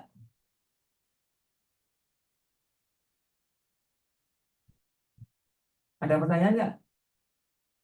Ya, silakan. Sambil bertanya. Yang saya mau tanya sih Pak, saya masih kurang ngerti yang konsistennya itu yang bagian mana ya Pak? Ya, inkonsisten itu sebetulnya adalah attitude Anda. Apakah Anda, misalkan Anda melarikan diri setelah gagal idenya disampaikan ke dosen, itu adalah inkonsisten gitu. Kemudian inkonsisten itu tiba-tiba berubah dari ide yang A tentang water tiba-tiba berubah tentang manusia dan kehidupannya. Ya, karena setelah Anda tidur, kemudian Anda bangun, Anda tiba-tiba, oh lebih baik manusia ini. Padahal Anda sudah punya banyak data tentang misalkan efisiensi air misalkan. Itu coba Anda lihat ya. Saya itu mengarah kemana. Tapi itu memang suatu proses ya. Satu proses yang tidak bisa mimpi keluar kemudian langsung dikasihkan. Inkonsisten itu Anda tiba-tiba ngasih sesuatu tetapi Anda sebetulnya tidak tahu apa-apa. Itu adalah inkonsisten. Ya. Anda mau ngomong tentang green building gitu ya, tapi Anda tidak tahu apa-apa tentang green building. Itu adalah salah satu inkonsistensi di dalam akademik. Anda membawa ide besar. Saya akan membuat arsitektur yang tanggap terhadap demonstrasi, tapi Anda tidak tahu apa itu demonstrasi itu. Itu adalah inkonsistensi. Itu ya. Berarti Anda harus punya background. Inkonsistensi yang lain itu adalah Anda gampang menyerah. Ya. Anda sudah bagus nih, itu tiba-tiba Anda keluar sesuatu yang jauh dari itu. Gitu. Ya. Nah, itu coba ya. Jangan mudah putus asa itu sebenarnya karena ide itu ya selalu berkembang. Itu menjadi tolak ukur ya. Oh ide selalu berkembang. Saya selalu menunjukkan ini apa? Ada yang pernah lihat? Saya selalu menunjukkan hal ini karena menurut saya idenya tadi ya sangat inovatif gitu. Nah, ini sayembara Evolo. Sayembara Evolo itu pertanyaannya cuma buatlah skyscraper. Cuma itu aja pertanyaan. Ya seperti Anda kan, Anda masuk di TA atau di PTA, ini pokoknya Anda masuk ke PTA. Nah, saya disuruh membuat apa? Itu terang kan, buat apa? Gitu. Nah ini kalau di Evolo itu ya, pokoknya skyscraper. Gitu. Nah dari Evolo itu muncul macam-macam banyak ide inovasi-inovasi yang sangat-sangat mungkin tidak bisa dibuat sekarang, tapi menurut saya menarik ya cara-cara apa menggali isu. Ini juara satu, ini dari UGM ya sebenarnya, ini tentang Ciliwung. Apa hubungannya skyscraper dengan Ciliwung? Nah itulah pertanyaannya. Nah apa coba? Apa coba? Kalau yang sudah melihat ini mungkin sudah tahu, tapi kalau belum, saya selalu menunjukkan ini karena ini salah satu tiba-tiba ya menarik juga ya. Apa tentang apa? Ada Sungai Ciliwung, kemudian apa sih hubungannya dengan skyscraper? Apa masalah dengan Ciliwung? Tidak pernah baca Ciliwung, Sungai Ciliwung. Ciliwung itu di Jakarta sana. Masalahnya adalah sungai terkotor di dunia. Ciliwung itu adalah sungai terkotor di dunia. Coba kalau Anda tidak bertanya. Dan itu menjadi normalisasi bahwa oke lah sungai terkotor nanti juga pemerintah yang membersihkan. Sebagai seorang arsitek, pasti Anda bertanya gimana ya cara membersihkan tapi arsitektural. Nah, dia buat satu skyscraper yang fungsinya adalah apartemen. Mungkin ini apartemen yang masa depan, tetapi ini juga sebagai filter air. Skyscraper idenya adalah dengan fungsi Archimedes. Nanti akan dijelaskan di sini. Oke, permasalahannya cuma sederhana. Kotornya Sungai Ciliwung. Tapi kalau Anda tidak bertanya dan Anda menormalisasi bahwa Sungai Ciliwung itu kotor dan itu adalah tugas pemerintah untuk membersihkan, sudah selesai. Nggak ada yang namanya design thinking. Oke. Nah ini satu desain yang kita tidak, ini juara satu ya, Evolo tahun 2020, 2018 itu di juara satu. Evolo itu adalah mengangkat satu ide tentang skyscraper untuk masa-masa yang akan datang. Anda boleh bahwa di situ ada penjara yang melayang skyscraper. Penjara yang tidak horizontal, biasanya penjara itu penjara lantai, tapi itu penjaranya menjadi 50 lantai ke atas. Kepikiran nggak? Karena tanah masa depan itu adalah tanah yang sangat mahal, gitu kan, di kota. Sementara kriminalitas tinggi, ya kalau penjara itu adalah 2 lantai, pasti akan apa namanya, mengambil tanah yang sangat luas. Makanya dia punya ide, gimana ya kalau penjaranya itu 50 lantai, tipis, kecil, tapi berfungsi sebagai penjara. Itu pertanyaan, betul nggak? Salah satu yang Anda selalu bertanya-tanya, penjara itu sebenarnya bermasalah ya. Tapi kenapa sekarang setelah desa ada berapa, apalagi di kota itu kan sebetulnya adalah sistem thinking yang kemarin diberitahu sama Pak Yuwono tentang tanah kota mahal, penjara itu bisanya cuma 2 lantai gitu. Nah, antara tanah kota mahal sama penjara yang 2 lantai, kriminalitas tinggi, kemudian bagaimana supaya orang itu tetap nyaman di penjara, tetapi mempunyai nilai. Ya itu adalah satu sistem. Bagaimana sih sebetulnya membuat itu menjadi lebih analisis gitu kan. Nah ini sekaligus sebagai apartemen, dan ini fungsinya kenapa dia ada 2, Ciliwung ada di sini, itu adalah fungsi Archimedes. Nanti Anda tahu. Dan fungsi Archimedes itu dipakai untuk menaikkan lift atau menurunkan lift dengan air. Sangat inovatif menurut saya ya. Ya ini ya fungsinya. Anda lihat ya. Salah satu ini idenya sebetulnya adalah satu ide sederhana, tetapi itu tadi bahwa level desainnya sudah di level nomor 7. Sudah di beyond arsitektur, sudah di beyond bahwa arsitektur itu cuma tipologi yang membuat rumah susun yang tidak tahu arti apa itu rumah susun. Adalah di situ aja. Tapi dia punya arsitektur as a solution gitu. Jadi solusi selain saya membuat bahwa bangunan itu adalah bangunan arsitektur, tapi punya solusi untuk salah satunya adalah membersihkan Sungai Ciliwung dengan hemat energi, karena lift yang dipakai itu bukan lift dengan listrik, tetapi lift dengan sistem Archimedes. Gitu. Kepikiran nggak? Sembara menang itu kayak gini. Kalau mau ngikut Evolo itu juga tantangan gitu. Saya pernah berkata satu mahasiswa itu tidak menang. Itu adalah bagaimana 50 tahun ke depan atau sea level rise sehingga dianggap bahwa Jakarta itu akan tenggelam. Tetapi bangunan-bangunan tingginya itu kan tidak akan tenggelam. Karena 50 tahun atau 75 tahun itu Jakarta tenggelamnya itu sekitar 4 meter. Kalau tidak ada perubahan teknologi. Apa yang dilakukan dengan bangunan tinggi? Itu salah satu. Saya ada, tapi nanti saya cerita. Nah, kita mempelajari tentang hal ini ya. Ini sebetulnya adalah proses itu tadi ya, proses berpikir untuk merenung, untuk mempertanyakan sesuatu. Gitu. Jadi PTA itu sebetulnya adalah untuk bertanya dulu. Apa ya? Apa yang menarik itu? Apa yang bisa saya kaitkan dengan aspek itu? Mungkin nggak usah terlalu advance gitu ya. Ini advance gitu ya.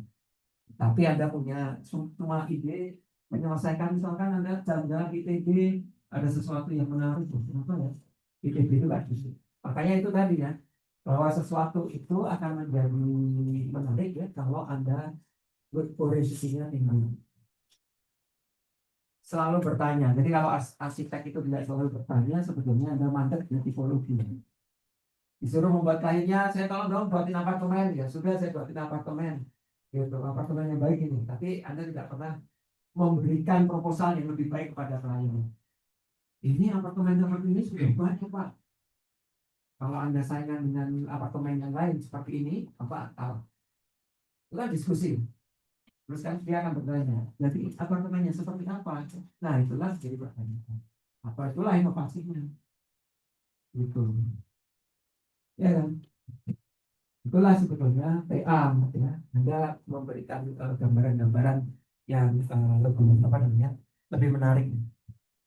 Ini detailnya sampai segini, sehingga tadi saya katakan bahwa arsitek itu tidak fully art dan tidak fully engineer, tetapi Anda harus tahu bagaimana sih mengimplementasikan ide itu menjadi kenyataan atau setidaknya bisa dirasionalkan. Akhirnya ini Sungai Ciliwung ya diambil sungainya difilter, kemudian ini ya Archimedes Lake ya tadi ya. Kemudian transformasinya adalah seperti ini sehingga air itu sebetulnya ada dibawa ke atas, kemudian dibawa ke sini lagi, kemudian dialirkan menjadi bersih. Gitu. Idenya adalah tadi ya seperti filter ini untuk masuk kemudian terus. Gitu. Kalau Anda ingin mengambil ide, boleh lihat Evolo ya, boleh lihat-lihat beberapa tools. Gitu. Oke, di sini ada pertanyaan. Di sini ada pertanyaan. Jadi ini istilahnya adalah kuliah yang untuk encourage. Ya karena sebetulnya sektor itu tidak bisa. Kita hanya dosen itu hanya seperti motivator ya sama di PTA sama TA. Gitu. Semuanya ada di kepala Anda semuanya. Anda yakin dengan apa yang Anda sudah pikirkan itu atau enggak? Kemudian di proses asistensi itu adalah bagaimana suatu proses itu menjadi linear atau menjadi lebih baik, gitu. Menjadi mulus gitulah. Itu ya. Ya, saya membawa satu apa namanya dua buku ini sebenarnya tesisnya mahasiswa fast track ya. Yang satu itu tentang three realms gitu ya. Ini sensori manusia. Bagaimana sensori manusia itu dipakai sebagai bahan dasar untuk mendesain. Tapi ini sudah terlalu advance ya kalau untuk Anda untuk tesis ya. Tapi sebenarnya intinya adalah bagaimana sih semua sensor yang dari manusia itu mempengaruhi ruang atau mempengaruhi bentuk dalam arsitektur. Ini Paul ya kemarin. Ini terus terang dia pada waktu mendesain dia harus pakai EEG untuk melihat apa namanya otak manusia pada waktu dia melihat sesuatu. Ini salah satu yang menurut saya ini. Kemudian yang kedua itu tentang rizomatik. Ini tentang bantar gebang. Ini saya suruh bertanya. Ini dari PTA, TA saya bimbing sampai ke S2 ya. Itu pertanyaannya adalah bisa nggak sih bantar gebang itu sebetulnya di 30 tahun mendatang hilang? Anda tahu kan ya bantar gebang ya? Pensil untuk sampah. Kalau business as usual seperti sekarang, maka 100 tahun tidak akan hilang. Makanya idenya adalah memakai sistem rizomatik. Jadi bagaimana menyatukan para pemulung, dibuat seperti pemulung itu kalau kita lihat ya seperti rizoma, atau pemulung itu seperti ulat ya yang akan mengeruk si bantar gebang itu. Tetapi mereka harus difasilitasi. Gitu. Nah, fasilitasi itulah arsitektur. Pikiran nggak itu? Bagaimana menghilangkan bantar gebang yang sudah segunung itu? Itu sudah hampir berapa ya 400 meter ya ketinggiannya bantar gebang. Hilang. Gitu. Sehingga di sini di dalam tesisnya Matrisiani yang ngomongin bahwa ini pada masa ini maka akan ada advanced teknologi yang dibarengi dengan pemulung. Gitu. Tapi advanced teknologinya itu apa? Kalau advanced teknologinya misalkan seperti apa namanya pengolah sampah yang ada sekarang maka tidak akan cukup. Gitu. Nah, targetnya itu adalah 2050 sudah tidak ada bantar gebang. Sehingga melegalkan pemulung yang ilegalkan tetapi difasilitasi dengan arsitektur yang nantinya arsitekturnya itu bisa hilang. Berarti pakai bahan-bahan yang dan dia bisa tumbuh atau dia bisa dengan berapa turunan itu sampai dihitung ya. Kemudian berapa modalnya dan berapa seperti apa bentuk arsitekturnya. Tapi kita memfasilitasi di situ ada sekolah untuk anak-anaknya. Jadi anak-anaknya pasti tidak menjadi pemulung lagi. Jadi pemulung itu diangkat derajatnya ya untuk membuat bantar gebang itu menjadi hilang. Tapi itu kan adalah idenya itu bisa dilaksanakan atau enggak? Ya belum tentu ya. Tapi itu ada satu ide yang menurut saya menarik. Ini bisa dipropos sebetulnya ke ke pemerintah.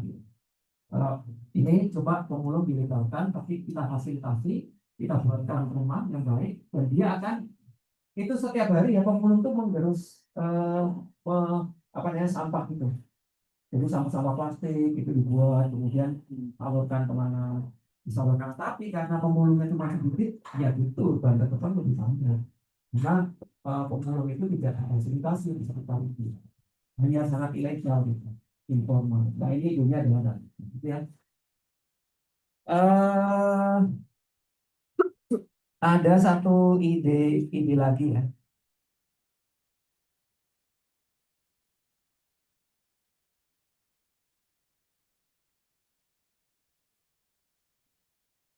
Ini TA, kemudian PTA ini TA ya. Ini cultural retentions ya, dan modernization. Ini sebetulnya adalah memfasilitasi para pengamen jalanan. Nah, jadi di Bekasi itu dia melihat bahwa pengamen jalanan itu terlalu banyak banget dan tidak ada fasilitator dari pemerintah. Jadi sedikit memformalkan pengamen jalannya. Makanya letaknya itu ada di perempatan jalan. Gitu. Jadi bagaimana pengamen jalanan itu difasilitasi. Ini prajuga, menurut saya ini juga menurut saya menarik banget ya.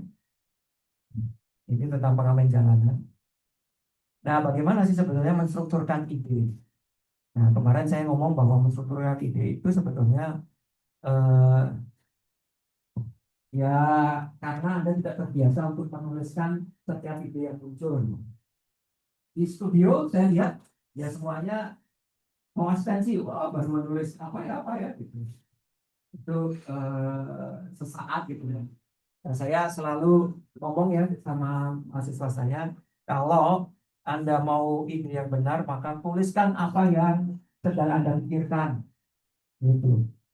Apapun yang Anda pikirkan. Kemudian bagaimana menstrukturkan? Ya itu sebetulnya adalah design thinking.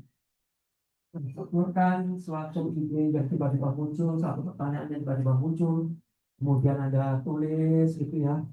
Jangan sampai hilang. Makanya diary note itu menjadi penting. Jangan sampai hilang, tulis saja. Anda di amplop, Anda di bangun tidur, tiba-tiba keidean, tulis gitu.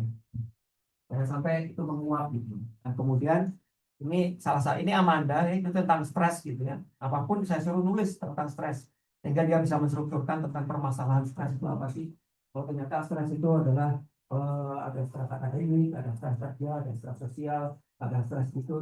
Nah, kemudian dia coba untuk itu semuanya tulis sampai sampai Mairo-nya itu penuhnya minta ampun. Ya. Nah, kemudian kami bantu untuk menstrukturkan seperti apa sih sebetulnya, apa sih yang kamu inginkan gitu. Nah, itulah yang apa namanya dari great idea menjadi reality. Itu sebetulnya bisa terjadi. Selama Anda tidak pernah lakukan dan itu hanya di kepala, itu ya hilang semua begitu saja.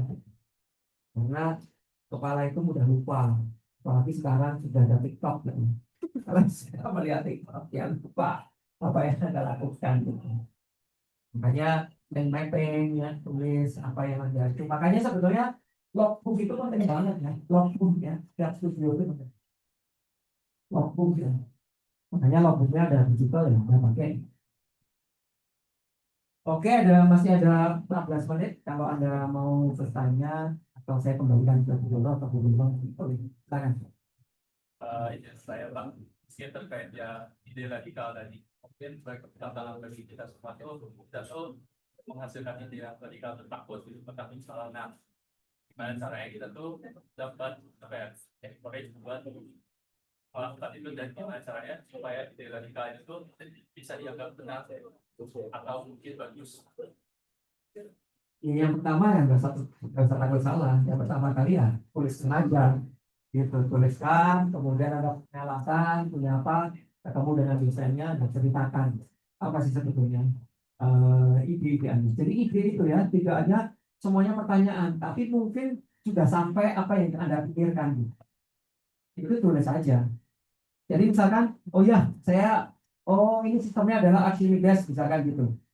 Itu tuliskan aja Apakah itu nanti akan menjadi konsep atau itu akan menjadi proses dalam proses, kita nggak tahu. Tetapi menuliskan itu adalah bagian Anda menceritakan sebetulnya. Itu. Ya, kalau apa namanya, kalau kita biasanya itu disebut sebagai brainstorming ya. Jadi brainstorming itu kan ada pertanyaan, kemudian ada sesuatu yang ke depan, future-nya. Jadi ada pertanyaan itu nanti Anda strukturkan ya pertanyaan, kemudian ada future-nya itu Anda sudah ngomong oke, nanti kolam renang saya itu kira-kira ada di lantai 40. Ya nggak apa-apa. Karena tiba-tiba kan Anda muncul karena ada pertanyaan atau ada satu, nggak apa-apa. Oh, bangunan saya itu nanti bangunan yang bisa moving, eh, di bawahnya ada roda ya nggak apa-apa. Anda tuliskan aja dulu. Gitu.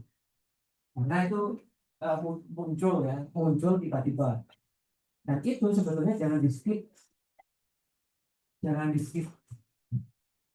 Jadi jangan terlalu ini jelek gitu. Ini nggak mungkin gitu. Nah pada waktu Anda bertanya seperti itu ya sudah, inkonsistensi itu tadi akan muncul. Karena Anda tidak persisten akhirnya. Konsistensi itu pada waktu Anda memunculkan satu pertanyaan, kemudian muncul, pokoknya saya pikirnya kayak gini. Ini ada 5, tapi ada nggak ini ya nggak apa-apa itu. Ada bermimpi-mimpi dulu sudah oke aja. Gitu. Pasti nanti akan down to earth setelah Anda asistensi dengan dosen, kemudian ada healing, dan Anda dapat pencerahan dan sebagainya. Yang penting itu adalah dan cuma merenung, tetapi renungan itu digambarkan pakai gambar juga boleh, pakai tulisan juga boleh.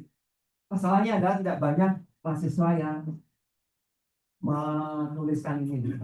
Banyak mahasiswa yang ke saya, ikut sayembara gitu ya, tiba-tiba dia udah muncul bangunan gitu. Coba ceritakan masa yang Anda buat.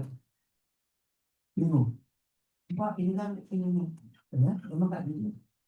Coba dilihat lagi, artinya berubah lagi. Thank you. Boleh aja ya, tapi tuliskan apa sih sebetulnya. Nanti bagaimana Belakangnya bagus tau dari ya, desain thinking. Gitu. Kalau Anda sudah master desain seperti Zahabi, di sini nih. Anda coretan dia itu meaningnya sudah banyak. Dia sudah pengalaman ya. Atau Norman Foster gitu, atau Tadao Ando Ke dia toilet coret sana tuh. dikasihkan ke Ini kamu tiduran nih bagus nih.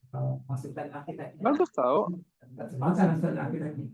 Oh maksudnya gini ya, karena dia sudah 10 tahun bekerja atau 14 tahun bekerja di bidang IT. Nah ibunya udah tahu bahwa Tadao Ando itu punya value yang sudah tetap. Gitu. Itu salah satu ya, itu menetapkan value itu juga Kak Indah ada lowongan nggak? jadi nanti penting. Tuh duduk sini bagus nih. Kamu duduk situ lagi. Kamu duduk. Oke, mungkin Bu Rima mau nambahkan.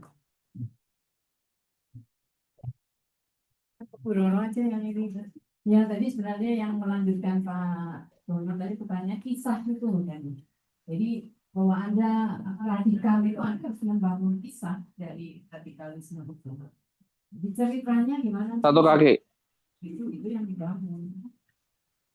Jadi bukannya radikal terus berdiri sendiri, loncat sendiri, tapi ini tadi bagaimana kita membangun sebuah walaupun membangun apa yang dibangun itu tidak imajinatif, tidak harus realistis, tapi ada logikanya. Itu yang lalu critical thinking, design thinking, system thinking itu menjadi model kita. Jadi apa yang kita nyatakan itu sebenarnya tidak radikal, itu barangkali label untuk sesuatu yang tidak terjelaskan. Dia menjadi tidak radikal kalau itu bisa dijelaskan.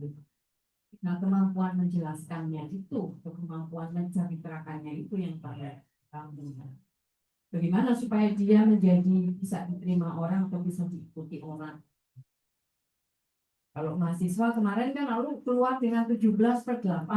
Nah, ini contoh aja supaya mudah. Nah, demo semua ngomong ini loh dianggapnya radikal kan. Tapi begitu difokuskan menjadi 17/8, maksudnya terstruktur, teridentifikasi dengan jelas, terukur, itu lalu menjadi tidak radikal lagi. Jadi cari cara untuk menceritakan, nah itu yang harusnya tadi yang kata Pak Doni harus banyak membaca, harus banyak diskusi, harus banyak empati, itu lalu membangun itu. Silahkan, Bu Nurul. Baik, terima kasih. Ada pertanyaan lagi, teman-teman? Ya, sudah cukup jelas ya. Jadi kita sudah memiliki Tas kamu framework yang mungkin sedikit lebih luas dari yang sebelumnya ya. Kita sekarang sudah ada apa aja? Pattern base, source base, dan juga konsep. Jadi kita sudah ada berbagai framework untuk mewadahi semua ide gitu. Nah, jadi tadi ide-ide yang radikal, yang shape oriented itu bisa di konsep base gitu, nanti bisa di exercise-nya benar-benar dengan idiom, metafora, analogi dan lain-lain. Yang harapannya juga ya seperti tadi yang Pak Doli dan Bu Hima ini ya. Jadi kita berharap ada proyek-proyek yang kelihatan lampu. baru yang tadi kalau bahasanya radikal, out of the box, tidak biasa gitu ya. Jadi jangan kalau yang komplainnya dosen apa itu rumah sakit lagi gitu ya. Jadi kalau bisa bergerak dari situ gitu. Kalaupun rumah sakit yang apa gitu. Apakah rumah sakit yang di atas sungai Ciliwung gitu ya. Kalian filter air sekalian apa nggak tahu. Pokoknya kita berusaha mempush ide-ide baru yang segar dan permasalahan di Indonesia itu banyak sekali ya, jangan terfokus pada misalnya hanya satu akhirnya itu saja yang diurus gitu ya, padahal sebenarnya masih banyak sekali Su, masalah dan juga potensial solution yang mungkin belum. Jangan mengambil yang sudah generik, itu bagus sih. jangan mengambil solusi yang udah pasti. Kalau gitu kan kalian cuma Lucu tau kamu di sana lagi. situasinya ya. Ih lucu. Jadi coba beranikan Itu nggak biasa tempatnya. Tentunya kalau terlalu radikal Coba nanti duduk aja di akan situ. Bagus tau di foto dari sini. Tapi tas kamu jangan ikutin. Nah, radikalisasi oleh pembimbing masing-masing. Nanti akan Boleh apa, Sanjay? sampai nanti pada titik di batas di mana tadi Bu Hima bilang sudah make sense sebagai solusi. kamu kelihatan kecil. Aman? Sudah ada pertanyaan ya. Tentunya kan hari ini sudah masuk apa namanya initial proposal sudah masuk. Saya sih coba sebutkan satu aja contoh judul yang masuk. Ada ini. Saya pengen tahu.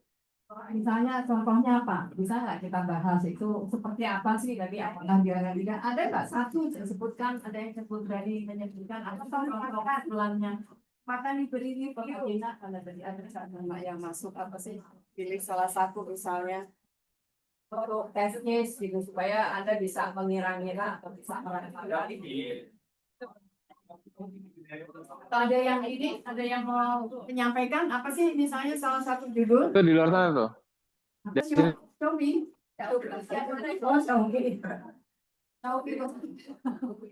Apa judulnya misalnya? Apa kamu pilih salah satu? Chelsea yang pertama, yang kedua ini ada yang menarik judulnya. Architecture as immune system, designing a resilient commons for young adults with invisible illness. Siapa ini? Katie Novel ya itu. Ini udah menarik. Coba di jadi itu dua atau satu? Baru satu. Coba contoh. Satu lagi ya. Itu Chelsea Central. Arsitektur as immune system. Satu lagi. Antara seni dan agama, perancangan Museum Ahmad Sadali sebagai ruang kamu seni Islam dan arsitektur berkelanjutan.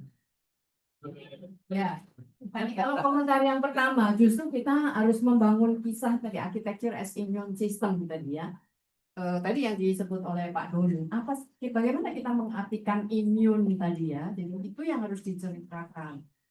Jadi judul itu tadi, lalu Anda harus explore bagaimana kita melihat immune system atau arsitektur itu seperti apa sehingga kita bisa melihat dia menjadi potensi atau menjadi kontributor itu untuk imun itu ditunjukkan atau dikisahkan atau diceritakan, ya.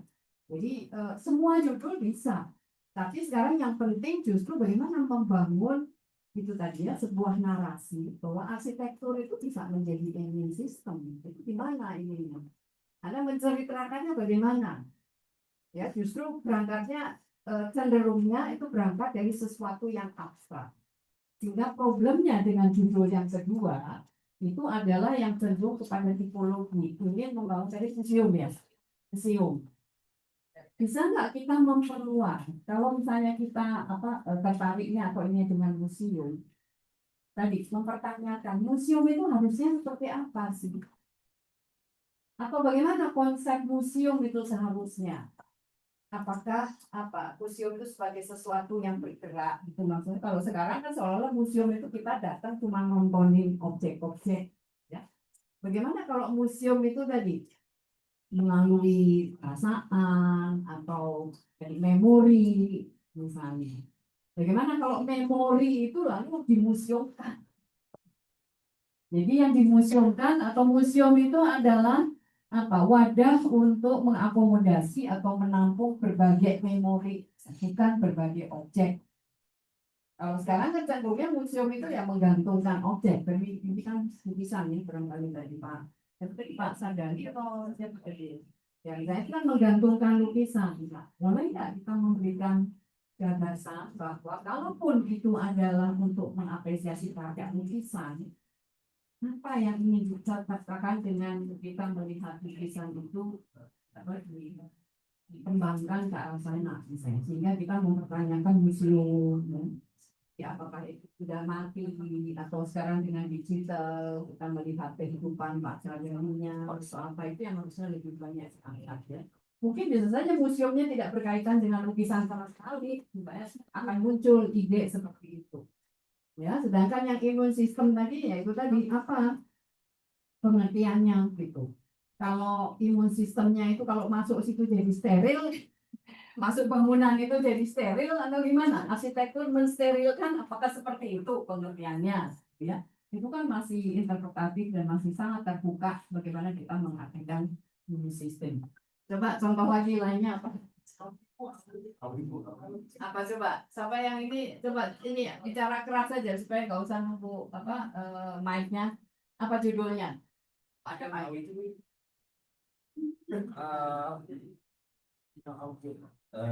Judul saya masih singkat itu nggak ada kayak apa jenis psikologi, cuman masalahnya tuh saya pengen membuat vertikal culinary standar karena saya lihat tuh di Bandung kan emang banyak kulinernya ya.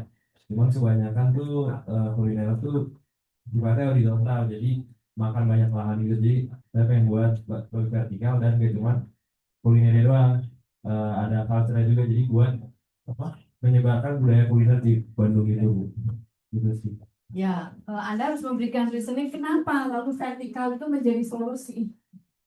Jadi jangan terlalu tadi naif kalau sekarang horizontal ya udah usulan saya jadi vertikal. Soalnya kan membuat dikotomi antara horizontal dan vertikal.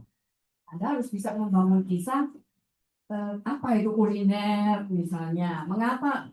Jadi jangan semudah itu kalau yang sekarang horizontal terus nanti saya usulnya jadi vertikal. Itu tadi masih termasuk kategori yang naif itu tadi ya. Tapi yang harus dibangun adalah bagaimana kuliner itu harusnya dirasakan atau dialami atau dinikmati yang mungkin tidak ada kaitannya dengan horizontal dan vertikal.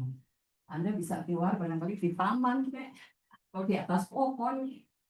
Boleh jadi tidak lagi ke bangunan vertikal, tetapi nggak tahu kalau ini pohon itu ya makan yang daun itu ya makannya di pohon yang daunnya dipakai untuk makan itu misalnya.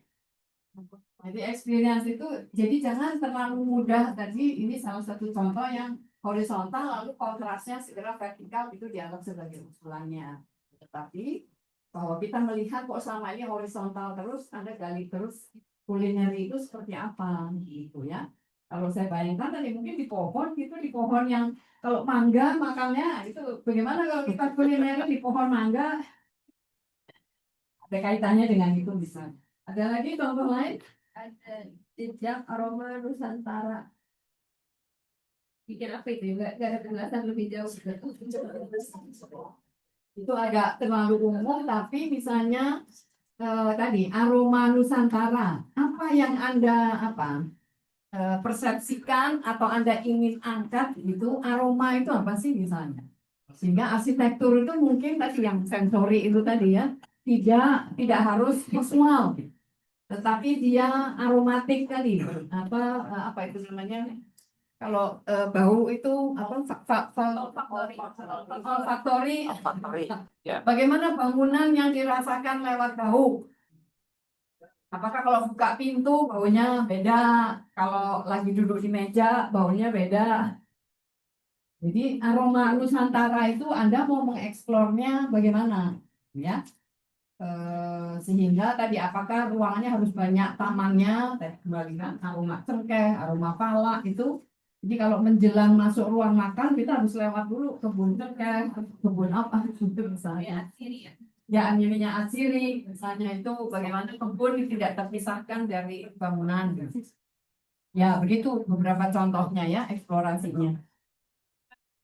Baik, terima kasih. Saya rasa ini ya, ada gunanya juga ya kita ngumpulin di hari pertama ya, langsung dibahas oleh Bu Hima. Dan tadi sudah diberikan masukan-masukan, semoga bisa di-reflect kembali ke diri kalian ya. Jadi di pull, di brave, in conveying the idea, di wild juga in this age gitu. Jangan terlalu secure tadi. Kalau udah terlalu secure di sekarang nanti jadi main aman banget di akhir gitu ya. Jadi kita berani bereksplorasi, nanti pelan-pelan kita bring down. Nah, minggu depan kita akan bahas lagi, kita akan bicarakan tentang framework yang ada ya. Kita akan detailkan, kemudian nanti mungkin bicara juga tentang bisnis. Sembari kalian mulai mendetailkan proposal yang ada ini. Tapi sudah ada masukan dari Bu Hima, oleh Pak Doni gitu ya. Nah, coba terus refine, terus bikin bironya, ya, mulai dikumpulkan semua informasinya. Nanti mulai nanti kita print mana yang akan bisa dipakai, mana yang enggak. Ya. Sembari mungkin mencari lahan, karena lahannya kita sekarang batasin sebisa mungkin di Bandung, ya. Jadi mulai mencari alternatif lahan mana yang kira-kira bisa digunakan. Tapi kalau beli di Bandung, cuma kalau memang ada yang masih rumahnya di Jakarta, saya sering bilang, Bu, saya masih bisa. Saya pikir, oke, nanti itu bisa kita bicarakan. Yang penting kalian harus bisa visit during this semester, gitu ya. Oke, baik. Kalau sudah tidak pada dia ditambahkan lagi sudah cukup. Siap. Sudah cukup ya. Kak Fatima sudah aman juga. Baik, kalau gitu terima kasih banyak. Saya tutup. Assalamualaikum warahmatullahi wabarakatuh. Waalaikumsalam warahmatullahi wabarakatuh. Terima kasih juga Bapak Ibu di Zoom. Terima kasih. Terima kasih Bu Roro, terima kasih Bapak Ibu.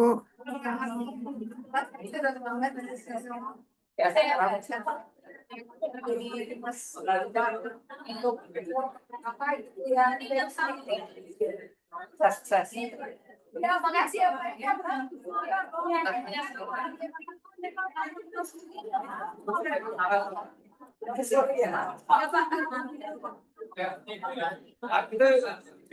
Pak. Yang punya